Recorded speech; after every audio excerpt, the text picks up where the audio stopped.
നമസ്കാരം. News and views ആരംഭിക്കുന്നു. ലോകവേദികളിൽ ഇന്ത്യയുടെ അഭിമാനമുയർത്തിയ നമ്മുടെ പെൺകുട്ടികൾ രാജ്യതലസ്ഥാനത്തിന്റെ തെരുവുകളിൽ നീതി തേടി അലയുകയാണ്. അവർ മെഡലുകളുമായി വന്നപ്പോൾ വെളുക്ക ചിരിച്ചു പടം പിടിക്കാനെത്തിയവരൊക്കെ ഇന്ന് നാണക്കേടിന്റെ മൗനം പുതച്ചിരിക്കുകയാണ്. ഇന്ത്യയുടെ പുത്രിമാരെന്ന് അവരെ വിളിച്ച പ്രധാനമന്ത്രിയുടെ വിളിപ്പുറത്താണ് ദില്ലി പോലീസ് അവരെ തല്ലിച്ചതച്ചത്. ബ്രിജ്ഭൂഷൺ എന്ന പോക്സോ കേസ് പ്രതിയുടെ മുന്നിൽ രാജ്യത്തിന്റെ ഭരണകൂടം തലകുമ്പിട്ട് നിൽക്കുന്ന ഗതികേടിനാണ് ജനാധിപത്യ ഇന്ത്യ സാക്ഷ്യം വഹിക്കുന്നത്. മാറുന്ന ഇന്ത്യയിൽ നീതിയുടെ ശബ്ദം നേർത്തതാണെന്ന് അറിയാം. പക്ഷേ ലോകത്തിന് മുന്നിൽ നമ്മുടെ അഭിമാനങ്ങളായ ഈ പെൺകുട്ടികളെ നാം കൈവിടരുത്.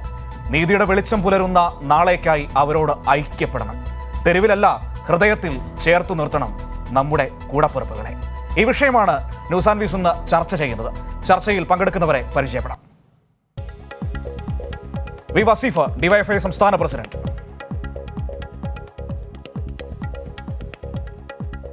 ഇ സുധേഷ്, മാധ്യമപ്രവർത്തകൻ. ശ്രീകുമാർ, ജന്മഭൂമിയുടെ ഓൺലൈൻ എഡിറ്റർ. ശ്രീമതി പത്മിനി തോമസ്, കായിക താരം. ഇവരാണ് ഇന്ന് ഈ ചർച്ചയിൽ നമ്മോടൊപ്പം പങ്കുചേരുന്നത്. ആദ്യം ശ്രീ സുധേഷിലേക്ക്, മറ്റ് അതിഥികൾ വളരെ വേഗത്തിൽ തന്നെ നമ്മോടൊപ്പം ചേരും. സുധേഷ്, ഇന്ന് ഈ ചർച്ച നമ്മൾ തുടങ്ങുന്ന സമയത്ത് ഏറ്റവും വൈകി വന്ന കായിക മന്ത്രിയുടെ ഒരു പ്രതികരണമുണ്ട്. രാജ്യത്തിൻ്റെ കായിക മന്ത്രിയുടെ പ്രതികരണം, അതായത് കാത്തിരിക്കണം ഗുസ്തി താരങ്ങൾ, രാജ്യത്തിൻ്റെ കായിക മേഖലയ്ക്ക് അപമാനമുണ്ടാക്കുന്ന രീതിയിൽ പ്രവർത്തിക്കരുതെന്നാണ് രാജ്യത്തിൻ്റെ കായിക മന്ത്രി അവരോട് പറഞ്ഞിരിക്കുന്നത്. യഥാർത്ഥത്തിൽ ആരാണ് നമ്മുടെ രാജ്യത്തിനും കായിക മേഖലയ്ക്കും അപമാനമുണ്ടാക്കുന്നത്? ഈ ഗുസ്തി താരങ്ങളാണോ, അതോ അവർ പറയുന്നത് ഒന്നും കേൾക്കാതെ ഒന്നും കാണാതെ മിണ്ടാതിരിക്കുന്ന നമ്മുടെ കേന്ദ്ര സർക്കാരാണോ? ഇവിടെ കാത്തിരിക്കണം എന്നുള്ള വാക്ക് കേൾക്കുമ്പോൾ മനു, നമുക്കറിയാം കഴിഞ്ഞ ജനുവരിയിൽ നമ്മുടെ ഗുസ്തി താരങ്ങൾ പാർലമെൻറ്റിനും അല്ലെങ്കിൽ ഈ ജന്തർ മന്ദറിൽ തന്നെ സമരം ഇരുന്നതാണ്. അന്ന് താൽക്കാലികമായിട്ട് ഒരു മേൽനോട്ട സമിതി, നമുക്കറിയാം നമ്മുടെ എല്ലാവരും ആദരിക്കുന്ന മേരി കോമിനെ പോലുള്ള ഒരു താരത്തെ മുന്നിൽ നിർത്തിക്കൊണ്ട് ഒരു മേൽനോട്ട സമിതിയെ നിയോഗിക്കുന്നു. എന്നാൽ ആ സമിതിയുടെ റിപ്പോർട്ട് തികച്ചും എതിരാവുകയും അല്ലെങ്കിൽ അതിൽ ബ്രിജ്ഭൂഷണെ കുറിച്ച് ഒരു പരാമർശം, ഇപ്പോൾ ഇതിൽ പ്രതിയായ BJP നേതാവ് ബ്രിജ്ഭൂഷണെ കുറിച്ച് ഒരു പരാതി ഇല്ലാതിരിക്കുകയും വ്യത്യസ്തമായ തികച്ചും റെസ്ലിംഗ് ഫെഡറേഷൻ്റെ അല്ലെങ്കിൽ റെസ്ലിംഗുമായി ബന്ധപ്പെട്ട നിയമങ്ങളിലും മറ്റും ചില അപാകതകളുണ്ട് എന്നുള്ള തരത്തിലുള്ള റിപ്പോർട്ടാണ് വന്നത്. ഇവരുടെ ഈ വിഷയം പരാമർശിക്കാത്തൊരു റിപ്പോർട്ട്. ആ സാഹചര്യത്തിലാണ് വീണ്ടും നമ്മൾ കാണുന്നു ഈ ഏപ്രിൽ 23 വീണ്ടും സമരത്തിനിറങ്ങുന്നു ഗുസ്തി താരങ്ങൾ. അപ്പോൾ നീണ്ട ഒരു കാലയളവ് തങ്ങൾ നേരിട്ട 2016 തൊട്ട് 22 വരെ ഏറ്റ പീഡനത്തിൻ്റെ കഥകളാണ് ഗുസ്തി താരങ്ങൾക്ക് പറയാനുള്ളത്. അതിനെക്കുറിച്ചാണ് കേസെടുക്കാൻ പോലും ഡൽഹി പോലീസ് തയ്യാറായില്ല. പിന്നീട് കോടതി പറയേണ്ടി വന്നു. അപ്പോൾ അത്രയും കാലയളവിൽ ആ പീഡനം അനുഭവിക്കുകയും അത് പുറത്തു പറഞ്ഞാലുണ്ടാകുന്ന അനുഭവം എന്താണ്, നിങ്ങൾക്ക് മോശം അനുഭവമായിരിക്കുമെന്നുള്ള ഭീഷണികളാണ് അവർക്ക് നേരെ എന്നും ഉയർന്നത്. ഇത്രയും നീണ്ട കാലയളവ് അവർ കാത്തിരുന്നു. സമരം ഒരു ഘട്ടത്തിൽ ഗവൺമെൻറ്റിന് തികച്ചും എതിരാകുമെന്ന ഘട്ടത്തിൽ ഒരു തട്ടിക്കൂട്ട് മേൽനോട്ട സമിതി ഉണ്ടാക്കുന്നത് നമ്മൾ കണ്ടു. ആ റിപ്പോർട്ടിൻ്റെ ഗതി എന്താണെന്ന് നമ്മൾ കണ്ടു. അത്തരം ഒരു ഘട്ടത്തിലാണ് വീണ്ടും സമരത്തിന് വന്നിറങ്ങിയത്. സമരത്തിന് തികച്ചും ജനാധിപത്യപരമായ രീതിയിൽ നമുക്കറിയാം, ആദ്യഘട്ടത്തിലെ സമരത്തിൽ ആരുടെയും പിന്തുണ ഞങ്ങൾക്ക് വേണ്ട, അത് സമരത്തെ വ്യത്യസ്തമായൊരു തലത്തിലേക്ക് കൊണ്ടുപോകും, അത് ഞങ്ങളുടെ സമരത്തിന് ദോഷമാണ് എന്ന് വളരെ ജനാധിപത്യപരമായ രീതിയിൽ തന്നെ ചിന്തിക്കുകയും ആ രീതിയിൽ സമാധാനപരമായ സമരം നടത്താൻ ആഗ്രഹിക്കുകയും ചെയ്തവരാണ് ഈ ഗുസ്തി താരങ്ങൾ. ഇന്നും അവരുടെ സമരം ആ രീതിയിലാണ് മുന്നോട്ട് പോയത്.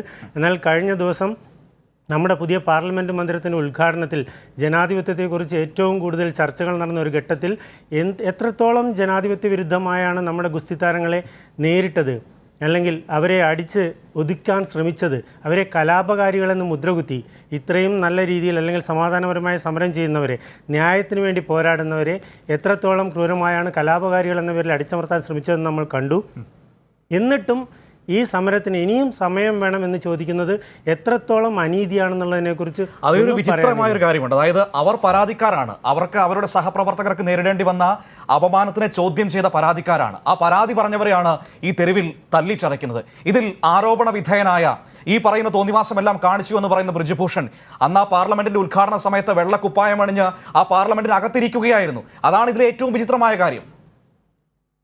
തീർച്ചയായും ഇതിൽ നമുക്കറിയാം ചെറിയ ഈ കലാപകാരികളെന്ന് മുദ്രകുത്തിയ ഗുസ്തിക്കാരെയും അവർക്ക് അനുഭവം പ്രകടിപ്പിച്ചുകൊണ്ട് രാജ്യത്തിൻ്റെ പല ഭാഗത്തും പ്രക്ഷോഭം അല്ലെങ്കിൽ പ്രതിഷേധത്തിലേർപ്പെട്ട മാധ്യമപ്രവർത്തകരെ, അഭിഭാഷകരെ, കർഷകരെ, മറ്റ് സാമൂഹിക പ്രവർത്തകരെ, എല്ലാ ബ്ലോഗേഴ്സിനെ മുഴുവൻ പേരെയും കേസിൽ കൊടുക്കാനും അല്ലെങ്കിൽ അറസ്റ്റ് ചെയ്ത് ജയിലിലാക്കാനോ അല്ലെങ്കിൽ നടപടികൾക്ക് വിധേയരാക്കാനോ ഒരു നിമിഷം പോലും ഇവർക്ക് വേണ്ടി വന്നില്ല എന്ന് നമ്മൾ കണ്ടതാണ്. ആ അർത്ഥത്തിലാണ് ഇവിടെ പോക്സോ കേസ് ഉൾപ്പെടെയുള്ള കേസുകൾക്ക് വിധേയനായിരിക്കുന്ന ഇത്രയും വലിയ കുറ്റങ്ങൾ, അദ്ദേഹത്തിൻ്റെ പേരിൽ പല തെളിവുകളും കൃത്യമായ വീഡിയോ സഹിതവും നിരവധി ഇതിന് ഇരയായവർ, അദ്ദേഹത്തിൻ്റെ പീഡനത്തിന് ഇരയായവരുടെ ഉൾപ്പെടെയുള്ള വാക്കുകളും സാക്ഷികളും എല്ലാം ഉണ്ടായി. എന്നിട്ട് പോലും അദ്ദേഹത്തിനെതിരെ ഒരു വിരലനക്കാൻ പോലും കഴിയുന്നില്ല എന്നുള്ളത് തന്നെയാണ് നമ്മൾ പ്രധാനപ്പെട്ട് കാണേണ്ടത്. അതിനിടയിൽ മനു നമുക്ക് പറയണം, ഗുസ്തി എന്ന കളി അതെത്രത്തോളം നമ്മുടെ വളരെ പാരമ്പര്യമായ നമ്മുടെ നോർത്ത് ഇന്ത്യയിലും മറ്റും വളരെ വ്യാപകമായി പ്രചരിച്ചു വരുന്ന ഗുസ്തിയെക്കുറിച്ച് നമ്മൾ ഒരുപാട് കേട്ടിട്ടുള്ളതാണ്. ധീരന്മാരുടെയും വീരന്മാരുടെയും കളിയായിട്ടാണ് ഗുസ്തി എന്നും അറിയപ്പെടുന്നത്. ആ ആവേശമാണ് ഈ ഗുസ്തിക്കാരെ മുന്നോട്ട് നയിക്കുന്നത്. തങ്ങൾക്കെതിരെ ഉണ്ടായ അനീതിക്കെതിരെ ഇത്ര ശക്തമായ രീതിയിൽ പ്രതികരിക്കാൻ അവർ മുന്നോട്ട് വരുന്നു അല്ലെങ്കിൽ വന്നിരിക്കുന്നു എന്നുള്ളത് തന്നെയാണ് ഇവിടെ ഏറ്റവും പ്രധാനമായിട്ട് പറയേണ്ടത്. അതിനെ കുറച്ച് കാണാൻ ആർക്കും അല്ലെങ്കിൽ അതിനെ ഇല്ലാതാക്കാൻ, ആ പ്രതിഷേധത്തെ ഇത്തരത്തിൽ മുഖം തിരിച്ചോ അല്ലെങ്കിൽ അടിച്ചമർത്തിയോ ഇല്ലാതാക്കാൻ കഴിയില്ല എന്നുള്ളത് ഉറപ്പാണ്. ഈ ഗുസ്തിക്കാരുടെ അവരുടെ ആ ഒരു ആവേശത്തിൽ നിന്നും ഒരുപാട് പ്രതിഷേധങ്ങൾ പല ഭാഗത്തു നിന്നും ഉയർന്നു വരുന്നത് നമ്മൾ കാണുന്നു. അതിപ്പോൾ അതിന്റെ തലം മാറുകയാണ്. കാരണം കർഷകർ ആ സമരം ഏറ്റെടുക്കുകയാണ്. 5 ദിവസത്തെ സമയം കർഷകർ കേന്ദ്ര സർക്കാരിന് മുന്നിൽ വയ്ക്കുകയാണ്. കാരണം അവർ ആ മെഡലുകൾ ഗംഗയിൽ ഒഴുക്കാൻ പോയത് നമ്മൾ കണ്ടതാണ്. പണ്ട് ഓഹിയോ നദിയിൽ മുഹമ്മദ് അലി മെഡൽ ഒഴുക്കിയത് നമ്മൾ കണ്ടിട്ടുണ്ട്, വായിച്ചറിഞ്ഞിട്ടുണ്ട്. വർണ്ണവിവേചനത്തിനെതിരെ അതേപോലെ മറ്റൊരു മുഹൂർത്തത്തിനാണ് നമ്മൾ, അല്ലെങ്കിൽ മറ്റൊരു ദുരന്ത മുഹൂർത്തത്തിനാണ് നമ്മൾ സാക്ഷ്യം വഹിക്കേണ്ടിയിരുന്നത്. പക്ഷേ നമ്മുടെ നാടിനെ പോറ്റുന്ന കർഷകരുടെ ഇടപെടൽ അത് തൽക്കാലത്തേക്ക് മാറ്റിവെക്കുന്ന സാഹചര്യം ഉണ്ടാകുന്നു. സമരം മറ്റൊരു തലത്തിലേക്ക് കടക്കുന്നു. നമുക്കതിലേക്ക് എത്താം. ഇപ്പോൾ ശ്രീമതി പത്മിനി തോമസ് കൂടി നമ്മോടൊപ്പം ചേരുന്നുണ്ട്. ശ്രീമതി പത്മിനി തോമസ്, ഇനിയും കാത്തിരിക്കൂ, നിങ്ങൾ കാത്തിരിക്കൂ എന്നാണ് കേന്ദ്ര സർക്കാർ പറഞ്ഞുകൊണ്ടിരിക്കുന്നത്. നിങ്ങൾ രാജ്യത്തിൻ്റെ കായിക മേഖലയ്ക്ക് അപമാനമുണ്ടാകുന്ന രീതിയിൽ പെരുമാറരുത് എന്നാണ് കേന്ദ്ര കായിക മന്ത്രി, നമ്മുടെ രാജ്യത്തിൻ്റെ കായിക മന്ത്രി പറഞ്ഞു വെക്കുന്നത്. അതായത് ഇപ്പോഴും കേന്ദ്രത്തിൻ്റെ കണ്ണിൽ നമ്മുടെ രാജ്യത്തിനും കായിക മേഖലയ്ക്കും അപമാനമുണ്ടാക്കുന്നത് ഈ പരാതി പറഞ്ഞ പെൺകുട്ടികളാണ്, നമ്മുടെ സഹോദരിമാരാണ്, ഈ തെരുവിൽ സമരം ചെയ്യുന്നവരാണ്. എന്ന് കിട്ടും നീതി? 2.5 മാസം അവര് കാത്തിരുന്നില്ലേ?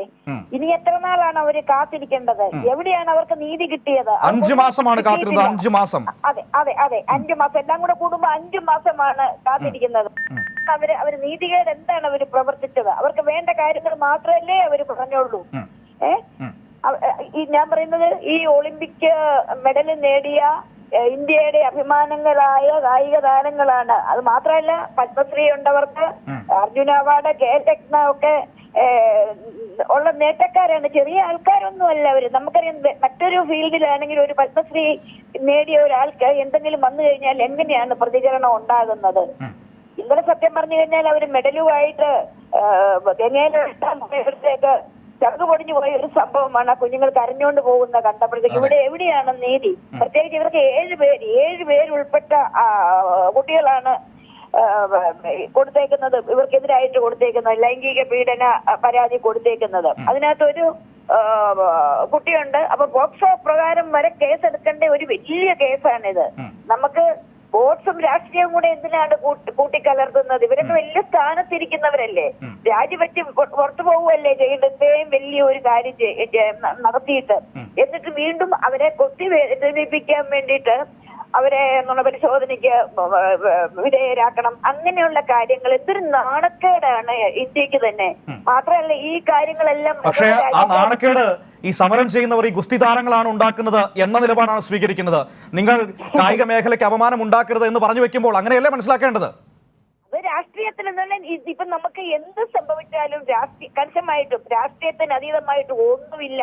ആരെ കൊന്നാലും ആരെ പീഡിപ്പിച്ചാലും ഇവിടെ ഒന്നും നടക്കാൻ പോകുന്നില്ല എന്നുള്ളതാണ് വിരൽ ചൂണ്ടുന്നത്. നമുക്ക് ഈ ഇന്ത്യക്ക് ഒരു കായിക മഹത്വമുണ്ട്. ഒപ്പം സ്ത്രീകൾക്ക് ഒരുപാട് നിയമങ്ങളുണ്ട്. അവര് പറയുകയാണ്, എന്നെ ഒരാൾ പീഡിപ്പിച്ചു എന്ന് ഒരു കായിക താരം ചുമ്മാ പോയി പറയുവോ? അവർക്ക് ഇനിയും നേട്ടങ്ങൾ ഉണ്ടാക്കേണ്ടതാണ്, അവർക്ക് വെളിയിലിറങ്ങി നടക്കേണ്ടതാണ്. ഇതെല്ലാം നോക്കിക്കൊണ്ട് ഭയങ്കരമായ ഉപദ്രവമാണ് അവരോട് ചെയ്തിരിക്കുന്നത്. അതിനെതിരെയാണ് അവർ പരാതി നൽകിയിരിക്കുന്നത്.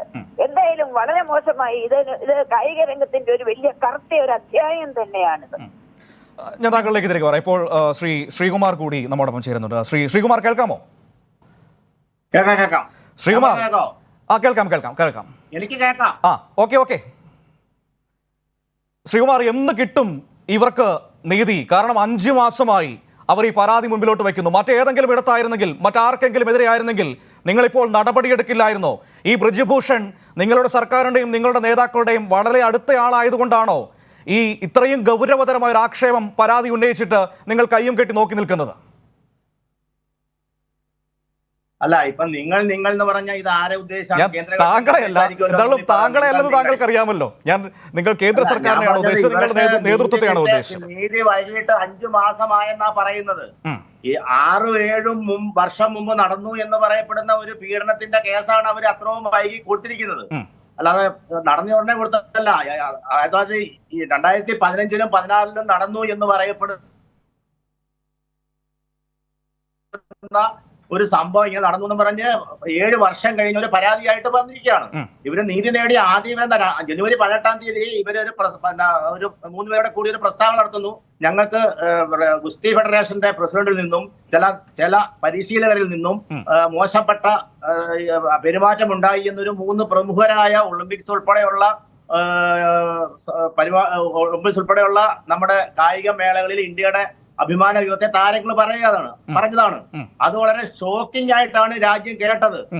അന്ന് തന്നെ കായിക വകുപ്പ് മന്ത്രി അവരുമായിട്ട് ചർച്ചയ്ക്ക് അവരെ ക്ഷണിച്ചു. പിറ്റേ ദിവസം ചർച്ച നടത്തി അവരുടെ ആവശ്യം ഈ ഒരു വിഷയത്തില് കൃത്യമായ അന്വേഷണം വേണമെന്നായിരുന്നു. അവര് പറഞ്ഞ രീതിയിൽ അന്വേഷിക്കാൻ വേണ്ടി വ്യവസ്ഥ ചെയ്തു. 3 സ്ത്രീകൾ ഉൾപ്പെടെയുള്ള സമിതിയെ രൂപീകരിച്ചു. ആരോപണ വിധേയ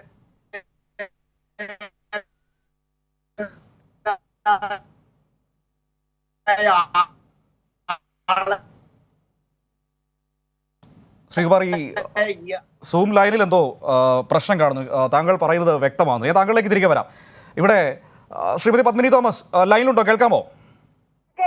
അതായത് ഈ 2015-ൽ നടന്നൊരു സംഭവമാണ്, അല്ലെങ്കിൽ ഇത് നാളുകൾക്ക് മുൻപ് നടന്നതാണ്. അന്ന് പരാതി പറയാതെ ഇവർ ഇപ്പോഴാണ് വന്ന് പരാതി പറയുന്നത്. പക്ഷേ അങ്ങനെ കാലതാമസം എടുത്തിട്ടും ഈ പരാതി പറഞ്ഞ ഉടൻ തന്നെ ഇത്തരത്തിലൊരു സമിതി ഉണ്ടാക്കുന്നു. ആ സമിതിയുടെ അന്വേഷണം നടക്കുന്നു. പിന്നീട് പോലീസ് അന്വേഷണം നടക്കുന്നു. പക്ഷേ പോലീസ് അന്വേഷണമൊക്കെ വന്നത് ഈ പറയുന്ന സുപ്രീം കോടതി നോക്കി കണ്ണുരുട്ടിയിട്ടാണ് എന്നത് വേറെ കാര്യം. ഇത്രയും അനുകൂലമായ നടപടി എടുത്തിട്ടും പിന്നെ എന്തിന് സമരം ചെയ്യുന്നു എന്നതാണ് BJPയുടെ പ്രതിനിധി മുന്നോട്ട് വയ്ക്കുന്ന ചോദ്യം.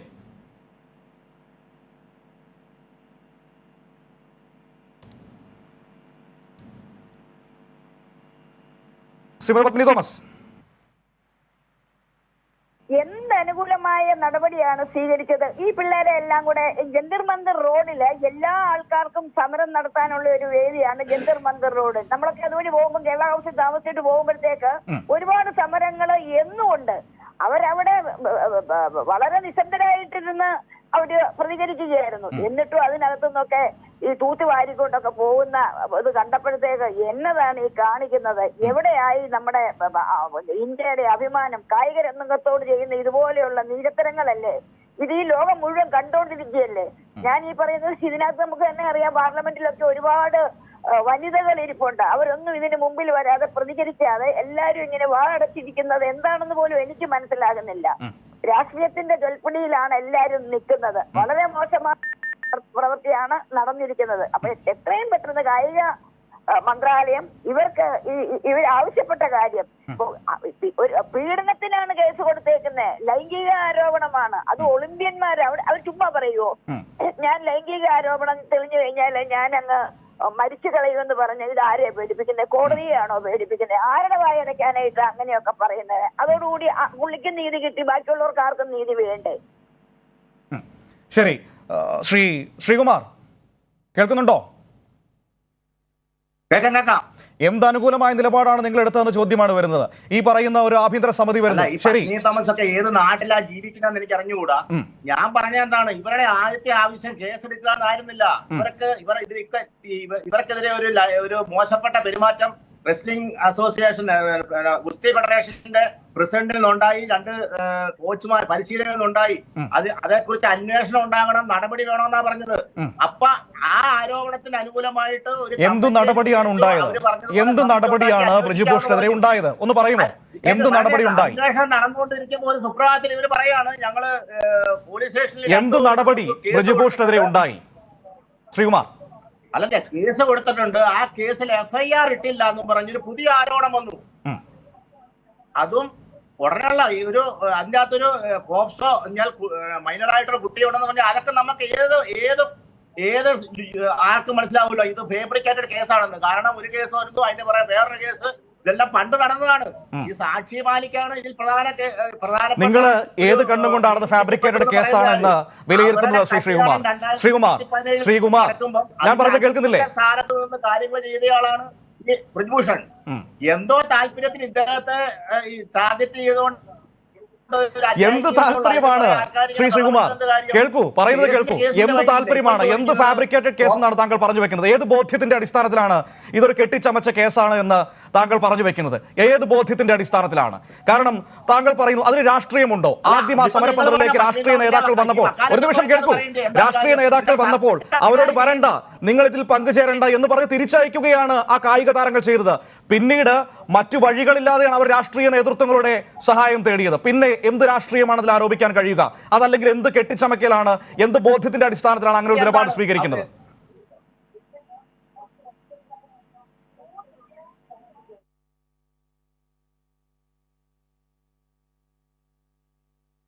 അദ്ദേഹത്തിൻ്റെ സൂം ലിങ്ക് ഇടയ്ക്ക് തടസ്സപ്പെടുന്നുണ്ട്. ഇതാണ് സുധേഷ് ഈ ന്യായീകരണത്തിൻ്റെ ഏറ്റവും പ്രധാനപ്പെട്ട ഭാഗം. അതായത് ഇത് കാണുമ്പോൾ ഇത് വർഷങ്ങൾക്ക് മുൻപ് നടന്ന സംഭവമാണ്. എന്തുകൊണ്ട് ഇത് വൈകി?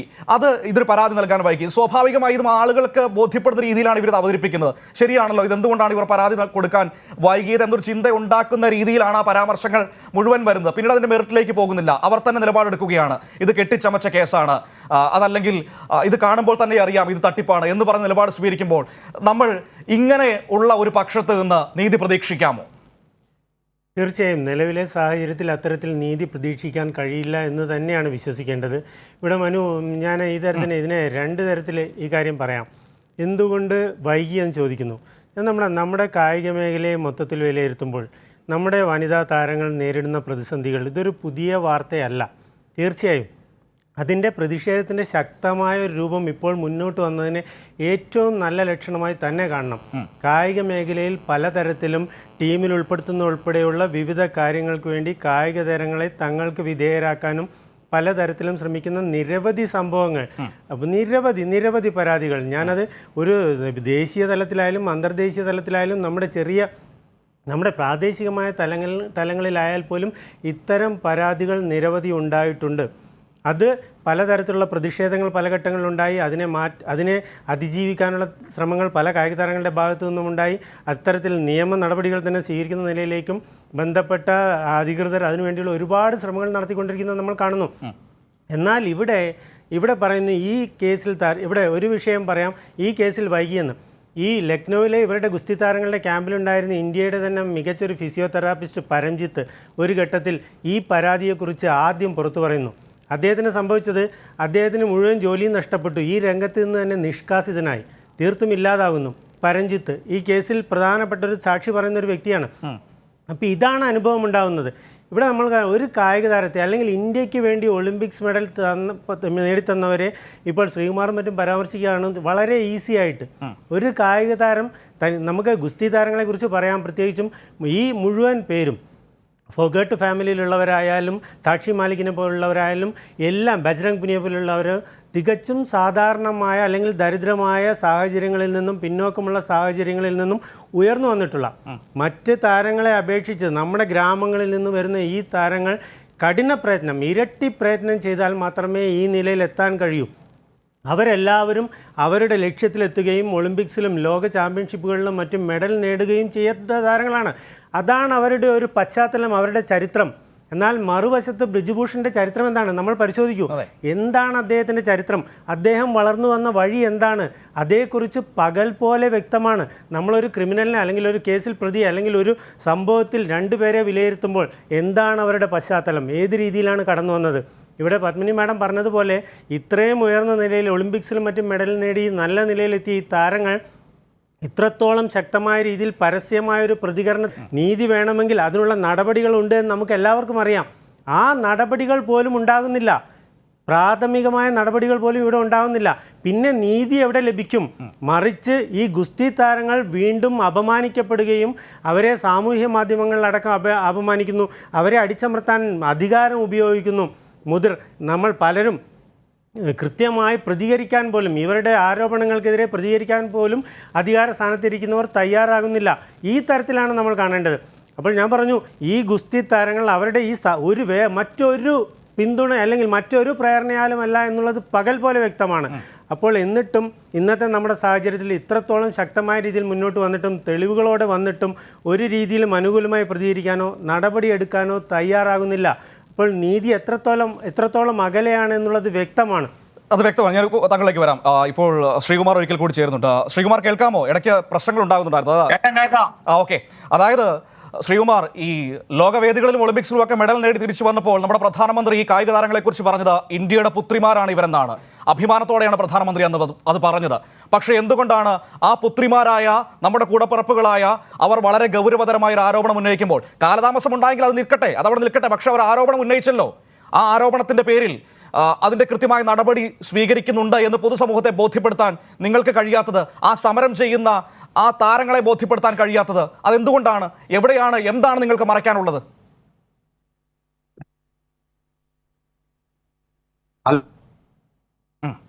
അല്ല, എനിക്ക് പറയുന്ന ചോദ്യങ്ങൾ രണ്ട് കാര്യം. ഞാൻ പറഞ്ഞു, ഒരു ആരോപണം ഉണ്ടായി. ഇങ്ങനെ ഒരു ആരോപണം ഉണ്ടായതിന്റെ പിറ്റേന്ന് തന്നെ കേന്ദ്ര കായിക മന്ത്രി ഇവരുമായിട്ട് സംസാരിച്ചിട്ട് ഇവരുടെ ആവശ്യങ്ങൾ നിറവേറ്റാവുന്ന അദ്ദേഹത്തിൻ്റെ സൂം ലിങ്കിൽ എന്തോ പ്രശ്നം, അത് കാര്യമായിട്ട് ബാധിക്കുന്നു. സുധേഷ്, അപ്പോൾ അങ്ങനെ അവർ ആ ന്യായീകരണത്തിൽ തന്നെയാണ് നിൽക്കുന്നത്. അവർ പറയുന്നത് ഇത്തരത്തിലൊരു ആവശ്യം, അതായത് ഇങ്ങനൊരു പ്രശ്നം അവർ അഡ്രസ്സ് ചെയ്യുന്നു, കായിക താരങ്ങൾ അഡ്രസ്സ് ചെയ്യുന്നു. ആ നിമിഷം തന്നെ കായിക മന്ത്രി അവരോട് സംസാരിച്ച് ഒരു ആഭ്യന്തര സമിതിയെ, മേരി കോമിൻ്റെയൊക്കെ നേതൃത്വത്തിലുള്ള ഒരു സമിതി അവർ രൂപപ്പെടുത്തുകയും അതിൻ്റെ അന്വേഷണം അടക്കമുള്ള കാര്യങ്ങൾ നടക്കുകയും ചെയ്തിരുന്നു. പിന്നീടാണ് അവർ അടുത്ത ഡിമാൻഡുമായിട്ട് വരുന്നത്, FIR രജിസ്റ്റർ ചെയ്യണമെന്നതടക്കമുള്ള. ഇത്രയും ഗൗരവതരമായ ഒരു ആരോപണം മുന്നോട്ട് വയ്ക്കുമ്പോൾ സ്വാഭാവികമായും അതിൽ ക്രിമിനൽ നടപടി സ്വീകരിക്കേണ്ടേ എന്ന് ഈ പറയുന്ന BJP നേതൃത്വത്തിനോ കേന്ദ്ര സർക്കാരിനോ തോന്നാതിരുന്നത് നമ്മുടെയോ അതല്ലെങ്കിൽ ഈ പറയുന്ന ഗുസ്തി താരങ്ങളുടെയോ കുഴപ്പമാണോ? തീർച്ചയായും മനു, നമ്മൾ മേരി കോമിന്റെ നേതൃത്വത്തിലെ മേൽനോട്ട സമിതിയുടെ കാര്യം നമ്മൾ നേരത്തെ പറഞ്ഞു. എന്തുകൊണ്ടാന്ന് വെച്ചാൽ അതിനകത്ത് ബ്രിജ്ഭൂഷണെ പരാമർശിക്കുന്ന പോലുമില്ല. പിന്നെ ഒരു കാര്യം കൂടെ, അവരാകെ ഈ സംഘടനയുടെ ചട്ടക്കൂടും അതുമായി ബന്ധപ്പെട്ട ചില കാര്യങ്ങളാണ് പറഞ്ഞു വെക്കുന്നത്. തീർച്ചയായും ബബിത ഫൊഗോട്ടിനെ പോലുള്ള ഒരു ഗുസ്തി താരം, പ്രമുഖ താരം ആ കമ്മിറ്റിയിലുണ്ടായിരുന്നു. ഈ റിപ്പോർട്ട് എനിക്ക് വായിക്കാൻ പോലും തന്നില്ല എന്നാണ് അവർ പറയുന്നത്. പിന്നെ നമ്മൾ ഇതിനെക്കുറിച്ച് എന്ത് നീതിയാണ് പ്രതീക്ഷിക്കേണ്ടത്? അല്ലെങ്കിൽ ഇത്തരം അന്വേഷണങ്ങളിൽ എങ്ങനെയാണ് വിശ്വസിക്കേണ്ടത്? ഏറ്റവും ഇപ്പോൾ ഗുസ്തി താരങ്ങളെ രണ്ടാമതുള്ള ഈ സമരത്തിന് പ്രേരിപ്പിച്ചത് അത്രത്തോളം നീതി നിഷേധം ഉണ്ടാകും, അല്ലെങ്കിൽ തികഞ്ഞ ലാഘവത്തോടെ ഇത് കൈകാര്യം ചെയ്യുന്നു. ആ റിപ്പോർട്ട് തന്നെയാണ് അതിന് നമുക്ക് ഉദാഹരണമായിട്ട് പറയാനുള്ളത്. അത്തരമൊരു റിപ്പോർട്ട് തയ്യാറാക്കുന്നു. വെറും കണ്ണിൽ പൊടിയിടാൻ തൽക്കാലത്തേക്ക് ഇതോടുകൂടി ഈ ഗുസ്തിക്കാരൊക്കെ ഒതുങ്ങിക്കോളും, അല്ലെങ്കിൽ ഈ കാലയളവിൽ ജനുവരിയിൽ സമരം അവസാനിപ്പിച്ച് മേൽനോട്ട സമിതിയെ വയ്ക്കുന്നു. ഈ കാലയളവിൽ ഈ അന്വേഷണത്തിൻ്റെ പേര് പറഞ്ഞ് 45 ദിവസത്തെ അന്വേഷണം, അതിനിടയിൽ പല രീതിയിലുള്ള ഭീഷണികൾ കൊണ്ടും ഇവരെ ഒതുക്കാം, അല്ലെങ്കിൽ ഇവർ ഇനി ഒരു രണ്ടാമതൊരു സമരത്തിന് വരാൻ സാധ്യതയില്ല എന്നെല്ലാം കരുതി കാണും. പക്ഷേ അതെല്ലാം തെറ്റിച്ചുകൊണ്ട് ഇവർ മുന്നോട്ട് വന്നിരിക്കുന്നു. എന്തുകൊണ്ടെന്നാൽ ഇത് നീതിക്ക് വേണ്ടിയുള്ള ശക്തമായൊരു പോരാട്ടം തന്നെയാണ്. ഇതൊരു സൂചനയായി തന്നെ നമ്മൾ കാണണം. ഇത്തരം നീതി നിഷേധങ്ങൾക്കെതിരെ അല്ലെങ്കിൽ ഇത്തരം അനീതികൾക്കെതിരെ ഉള്ള ഒരു ശക്തമായ പ്രതിഷേധം അല്ലെങ്കിൽ അതിനെതിരായ ഒരു പോരാട്ടം ഇവിടെ ഉയർന്നു വന്നിരിക്കുന്നു. അതിനെ നമ്മൾ ആ രീതിയിൽ തന്നെ കണ്ട് മുന്നോട്ട് പോകണം. കൂടുതൽ പേർ ഇതിന് പിന്തുണയുമായി വരുന്നൊരു സാഹചര്യം ഉണ്ടാകണം. അതിപ്പോൾ നിലവിൽ ഉണ്ടാകുന്നുണ്ട് എന്ന് തന്നെയാണ് വിശ്വസിക്കേണ്ടത്. അത് അന്തിമമായി ഇവർക്ക് നീതി കിട്ടാൻ തന്നെ സഹായിക്കും.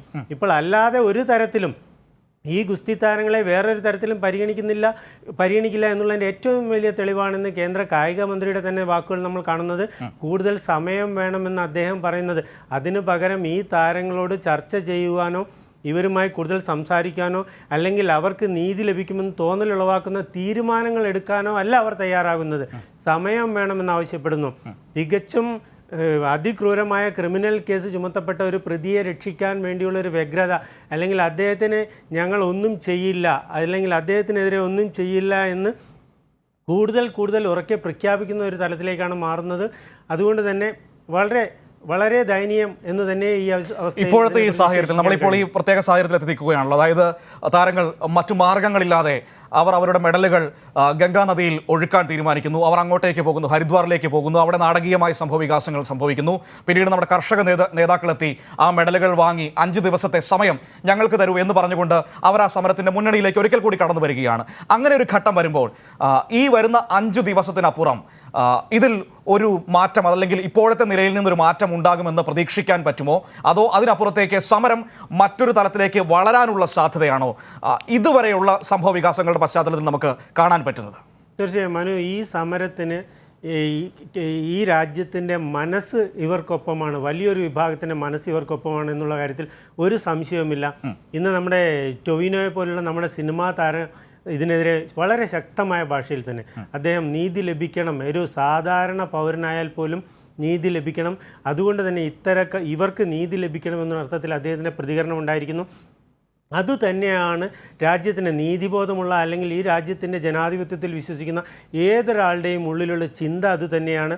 അതിനെ ശക്തമായ രീതിയിൽ പുറത്തേക്ക് കൊണ്ടുവരാൻ നമ്മുടെ കർഷക സമരത്തിനെതിരെ മുഖം തിരിച്ചും അടിച്ചമർത്തിയും ഒതുക്കാൻ ശ്രമിച്ച് കർഷക സമരം എന്തായി മാറിയെന്ന് നമ്മൾ കണ്ടതാണ്.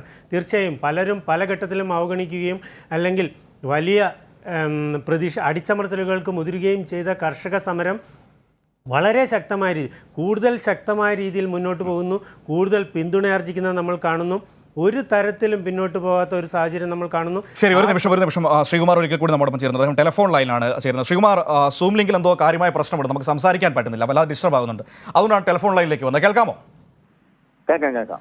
അതായത് ഇത്തരത്തിലൊരു ആരോപണം വരിക എന്ന് ഒരു ആരോപണം വരുന്നു. അപ്പോൾ സ്വാഭാവികമായും താങ്കൾ പറഞ്ഞൊരു ഇന്റേണൽ സമിതി രൂപീകരിച്ചു, ശരി, സമ്മതിച്ചു.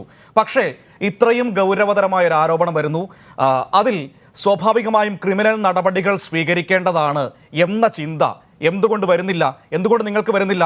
അവർ പിന്നീട് അത് സുപ്രീം കോടതിയിലേക്ക് പോയാണല്ലോ ആ കാര്യങ്ങളിലടക്കം അവരുടെ ആവശ്യം നേടിയെടുക്കുന്നത്. ഇതുപോലൊരു ആരോപണം വന്നാൽ ആ നിമിഷം അതിൽ നടപടി സ്വീകരിക്കേണ്ടതല്ലേ സാർ, സാധ്യമായ എല്ലാ രീതിയിലും? അല്ല, ഞാൻ ആദ്യം തന്നെ പറയട്ടെ, ഞാൻ എന്നെ വിളിച്ചപ്പോൾ തന്നെ പറഞ്ഞിരുന്നു, ഞാൻ റേഞ്ചിന്റെ ഒരു പ്രശ്നം ഉള്ളതാണ് നിൽക്കുന്നത്, അതുകൊണ്ട് പാടായിരിക്കുന്നു, അതുകൊണ്ട് തന്നെ അതല്ല ഞാൻ ബോധപൂർവ്വം കട്ട് ചെയ്യുന്നു. ഇല്ല, അങ്ങനെ പറഞ്ഞിട്ടില്ല. ഞാൻ അല്ല പറയായിരുന്നു, അല്ല നമ്മുടെ സുഹൃത്തുക്കളൊക്കെ തോന്നുന്നു ഒരിക്കലും അങ്ങനെ പറഞ്ഞിട്ടില്ല, ഞാൻ കൃത്യമായി പറഞ്ഞിരുന്നു. അതുകൊണ്ട് 2 കാര്യം. ഒന്ന് പറയട്ടെ, ഞാൻ പറഞ്ഞു നമ്മുടെ കമൽ എന്ന് പറഞ്ഞ ഒരു സംവിധായകനെതിരെ ഒരു ലൈംഗിക ആരോപണം കേരളത്തിലുണ്ടായിരുന്നു. ഇതുപോലെ തന്നെ എന്നെ പീഡിപ്പിച്ചു എന്ന് പറഞ്ഞൊരു ലേഡി പരസ്യമായിട്ട് ഇതുപോലെ പറഞ്ഞാണ്. അദ്ദേഹത്തെ അന്നേ അറസ്റ്റ് ചെയ്തായിരുന്നു. ഇതുവരെ അറസ്റ്റ് ചെയ്തിട്ടില്ലല്ലോ. നമ്മുടെ ഒരു മുൻ MLA ഇപ്പോഴാണ് നമ്മുടെ ടൂറിസം ഇതുണ്ടല്ലോ, ഡെവലപ്മെന്റ് കോർപ്പറേഷന്റെ ചെയർമാനായിട്ട് ഇരിക്കുന്ന ഒരു ശശി എന്ന് പറഞ്ഞ ഒരു MLAക്കെതിരെ സ്വന്തം പാർട്ടിക്കാർ തന്നെ ലൈംഗികാരോപണം ഉന്നയിച്ചു. അന്നേരം അറസ്റ്റ് ചെയ്യുകയാണോ ചെയ്തത്? നമ്മൾ ഈ പറയുമ്പോ ഏത് നാട്ടിലിരുന്നാ പറയുന്നത്? അതിനുള്ള മറുപടി ഞാൻ വസീഫിൽ നിന്ന് താങ്കൾക്ക് വാങ്ങിത്തരാം. ഞാൻ അതവിടെ നിൽക്കട്ടെ, അതവിടെ നിന്നോട്ടെ, ഞാൻ അതിനുള്ള മറുപടി താങ്കൾക്ക് വാങ്ങിത്തരാം. പക്ഷെ എന്റെ പ്രശ്നം ഇതൊന്നും അല്ല. നമ്മുടെ പ്രശ്നം, നമ്മുടെ മുന്നിൽ ഇപ്പോൾ നിൽക്കുന്ന പ്രശ്നം അതല്ല.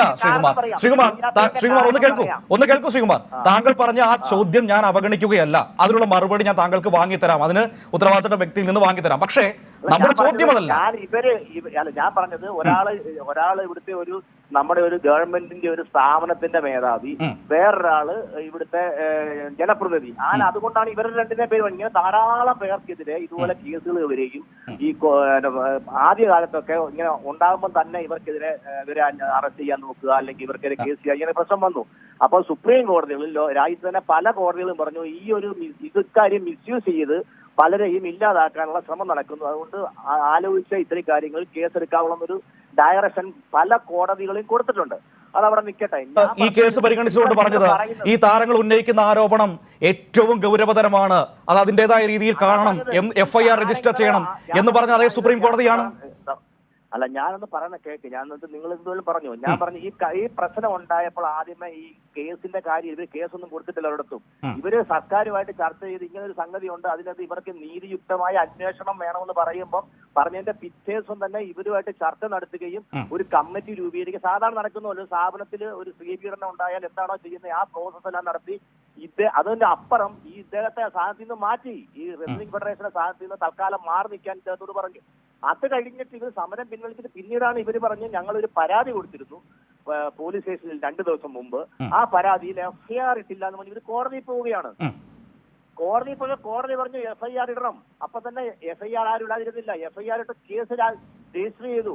അപ്പൊ ഇവരുടെ ആവശ്യം കേസ് രജിസ്റ്റർ ചെയ്തിട്ട് മാത്രം പോരാ, ഉടൻ തന്നെ ഇവരെ എല്ലാം അറസ്റ്റ് ചെയ്ത് ജയിലിൽ ഇടണം, എങ്കിലേ ഞങ്ങൾ പോകുള്ളൂ. അങ്ങനെയൊക്കെ എങ്ങനെ പറയാൻ പറ്റും? അതുപോലെ കുറ്റം ചെയ്തു, ഇയാൾ കുറ്റക്കാരനായിക്കോട്ടെ, കുറ്റം ചെയ്താലും ഒരു പോലീസ് ഏജൻസി അന്വേഷിച്ചിട്ട് കഴിഞ്ഞിട്ടുള്ള ഇദ്ദേഹത്തെ ശിക്ഷ കുറ്റക്കാരനാണോ അല്ലോ തെളിച്ചിട്ടുള്ള ഇതത് ജയിലിലിടാൻ പറ്റുള്ളൂ. ഇവരുടെ ഡിമാൻഡ് എന്തായിരുന്നു? ഞങ്ങൾ സമരം നിർത്തുന്നില്ല, ഇദ്ദേഹം ജയിലിലാകുന്ന പറഞ്ഞ് ഞങ്ങൾ സമരം ചെയ്യും. ഞാൻ പറഞ്ഞത് ഇദ്ദേഹത്തെ ഈ പറഞ്ഞ ബ്രിജ്ഭൂഷൺ സിംഗ് ഇങ്ങനെ തെറ്റ് ചെയ്തിട്ടുണ്ടെങ്കിൽ അയാളെ തൂക്കിക്കൊല്ലണം, അല്ലാതെ ജയിലിട്ടാവും. കാരണം ഇന്ത്യയുടെ അഭിമാനം കാത്ത, ഇന്ത്യക്ക് വേണ്ടി വേർപ്പൊഴുക്കിയ ആൾക്കാരെ പീഡിപ്പിച്ചിട്ടുണ്ടെങ്കിൽ ആർക്കാ അതിന് എതിർപ്പുള്ളത്? ഞാൻ പറഞ്ഞ ഇവിടെ സർക്കാർ എന്ത് പിഴച്ചു എന്നാ ചോദിച്ചത്. സർക്കാർ അറിഞ്ഞതിന്റെ പിറ്റേ ദിവസം കായിക മന്ത്രി പ്രധാനമന്ത്രി നരേന്ദ്രമോദി ഇടപെട്ടില്ലായിരിക്കും, അവർ ചിലപ്പോൾ ആഗ്രഹിച്ചായിരിക്കും. ഉത്തരവാദിത്തപ്പെട്ട കായിക മന്ത്രി അതിന്റെ പിറ്റേ ദിവസം തന്നെ ഇവരോട് ചർച്ച ചെയ്ത് ഇവർ പറഞ്ഞ കാര്യങ്ങളൊക്കെ അംഗീകരിച്ചു. പിന്നീട് അവരോടൊന്നും പറയാതെയാണ് പോലീസ് സ്റ്റേഷനിൽ കേസ് കൊടുത്തതിനകത്ത് സർക്കാരിനെ കുറ്റപ്പെടുത്തിയല്ല, പോലീസിനെ ആ ഒരു ആഭ്യന്തര സമിതി രൂപീകരിച്ചല്ലോ ശ്രീകുമാർ. ആ ആഭ്യന്തര സമിതിയുടെ റിപ്പോർട്ട് എന്തായിരുന്നു? ആ റിപ്പോർട്ടിൽ ഈ പറയുന്ന ബ്രിജ്ഭൂഷണെ കുറിച്ചൊന്നും പരാമർശം പോലും ഇല്ലെന്നേ. അതൊക്കെ കേട്ടതന്നെ എല്ലാവരും. അതൊക്കെ അവർ തന്നെ പറഞ്ഞ, അതിനകത്ത് ബബിത ഭോഗട്ട് അടക്കമുള്ളവർ പറഞ്ഞിരുന്നല്ലോ. ബബിത ഭോഗട്ട് അടക്കമുള്ളവർ പറഞ്ഞിരുന്നു ഞങ്ങളെ ഒന്ന് വായിച്ചു, ഞങ്ങളുടെ പക്കലേക്ക് ആ റിപ്പോർട്ടൊന്നും തന്നു പോലുമില്ല എന്നടക്കം പറഞ്ഞിരുന്നു. അപ്പോൾ അതിനകത്തുള്ളവർ തന്നെയാണ് പറഞ്ഞത്. അതൊക്കെ പുറത്തു വന്ന കാര്യങ്ങളല്ലേ? റിപ്പോർട്ടിനെ കുറിച്ചുള്ള ഒരു മെറിറ്റോ റിപ്പോർട്ട് ഇന്നതാണെന്ന് ഈ കമ്മിറ്റിക്കാർ പറയുകയോ പറയാതിരിക്കുകയോ റിപ്പോർട്ട് അവിടെയാണ് നമുക്ക് ഈ തായ്താരങ്ങളുടെ സമരത്തിലേക്കുള്ള അവിശ്വാസം. കാരണം ഇവർ ജെന്യുവൻ അല്ല എന്നുകൊണ്ട് നമുക്ക് ഓരോ കാര്യങ്ങൾ ഇങ്ങനെ തോന്നുകയാണ്. ഇവര് 6 വർഷം 7 വർഷം കഴിഞ്ഞ് പരാതിപ്പെട്ടത് അവിടെ നിൽക്കട്ടെ. ഈ പീഡനം കഴിഞ്ഞ് 2 വർഷം കഴിഞ്ഞാണ് ഇതിൽ പ്രധാനപ്പെട്ട ആളുടെ കല്യാണം നടന്നത്. അന്ന് ഈ കുട്ടിയുടെ അച്ഛന്റെ സ്ഥാനത്ത് നിന്ന് കാര്യങ്ങൾ ചെയ്തു. ഇദ്ദേഹം എനിക്ക് പിതാവാണെന്ന് പറഞ്ഞു. അതൊക്കെ ഇപ്പൊ പറയാം, നമുക്ക് സാഹചര്യത്തിന്റെ കാര്യം എന്നൊക്കെ പറയാം. പിന്നെ ഈ ഡിമാൻഡ് കഴിഞ്ഞിട്ട് പിന്നെ ഒരു പെട്ടെന്ന് സമരത്തിന് രൂപം മാറുന്നു. വേറൊരു കുട്ടിയെയും കൂടെ ഇതിലേക്ക് കൊണ്ടുവന്നിട്ട് പോക്സോ പ്രകാരം ഇയാളെ പെട്ടെന്ന് അറസ്റ്റ് ചെയ്യണമെന്ന ആഗ്രഹം കൊണ്ട് പോലീസ് സ്റ്റേഷനിലേക്ക് കൊടുത്താൽ നമുക്ക് വ്യാഖ്യാനിക്കാമല്ലോ, നേരത്തെ പറയാത്ത ഒരു പ്രശ്നം. എന്നിട്ടും പ്രശ്നമായപ്പോ ഇവര് FIR ഇട്ടു ഇല്ലെന്നാ പറഞ്ഞു. കോടതി പറഞ്ഞിട്ട് FIR ഇട്ടു. അപ്പം പറയുന്ന ഇവരെ എല്ലാം അകത്താക്കിയിട്ടേ ഞങ്ങൾ സമരം മാറുള്ളൂ എന്ന് പറയുന്നു. അതങ്ങനെ ഇവര് വെയിറ്റ് ചെയ്യാനല്ല പറഞ്ഞല്ലോ, അല്ല വേറൊന്നും പറഞ്ഞില്ല. ഇപ്പോഴും കായിക മന്ത്രി പറഞ്ഞ എന്താണ്, ഒരു പ്രോസസ്സ് നടന്നുകൊണ്ടിരിക്കുകയാണ്, പോലീസ് അന്വേഷിച്ചുകൊണ്ടിരിക്കുകയാണ്, അവരുടെ അന്വേഷണം എന്താണെന്ന് അറിയട്ടെ, നമുക്ക് അതുവരെ വെയിറ്റ് ചെയ്യുന്നല്ലാതെ ഇതിനകത്ത് ഇവർക്ക് നീതി തരികയല്ലെന്നോ. ശരി, ഒരു നിമിഷം ശ്രീകുമാർ, ഒരു നിമിഷം. താങ്കൾ മുന്നോട്ട് വെച്ച ആരോപണങ്ങൾക്ക് മറുപടി നമുക്ക് വാങ്ങാം. ശ്രീ വസീഫ് നമ്മോടൊപ്പം ചേരുന്നുണ്ട്. ശ്രീ വി വസീഫ്, അതായത് കുറച്ചുകൂടി ഒന്ന് കാത്തിരിക്കൂ എന്നാണ് കേന്ദ്ര കായിക മന്ത്രി പറഞ്ഞിരിക്കുന്നത്. എന്തുകൊണ്ട് ഇത്രയും നാൾ നിന്നവർക്ക് കുറച്ചുകൂടി കാത്തിരിക്കാൻ വയ്യ? അങ്ങനെയുള്ള ഈ അനാവശ്യ ധൃതി കാണുമ്പോഴാണ്, ഈ സമരത്തിൻ്റെ സ്വഭാവം കാണുമ്പോഴാണ് അത് കെട്ടിച്ചമച്ചതാണ്, അല്ലെങ്കിൽ അത് ഒരു വ്യാജമായ ഇടപെടലാണ് എന്ന സംശയം വരുന്നതെന്നാണ് BJPയുടെ പ്രതിനിധി ശ്രീകുമാർ പറഞ്ഞു വെക്കുന്നത്. ജന്മഭൂമിയുടെ ഓൺലൈൻ എഡിറ്ററാണ് അദ്ദേഹം. ആ ന്യായീകരണം ഈ ഘട്ടത്തിൽ നമ്മൾ ഏത് രീതിയിൽ കണക്കിലെടുക്കണം? BJP എന്ത് ന്യായീകരണമാണ് മുന്നോട്ട് വെക്കുന്നത്?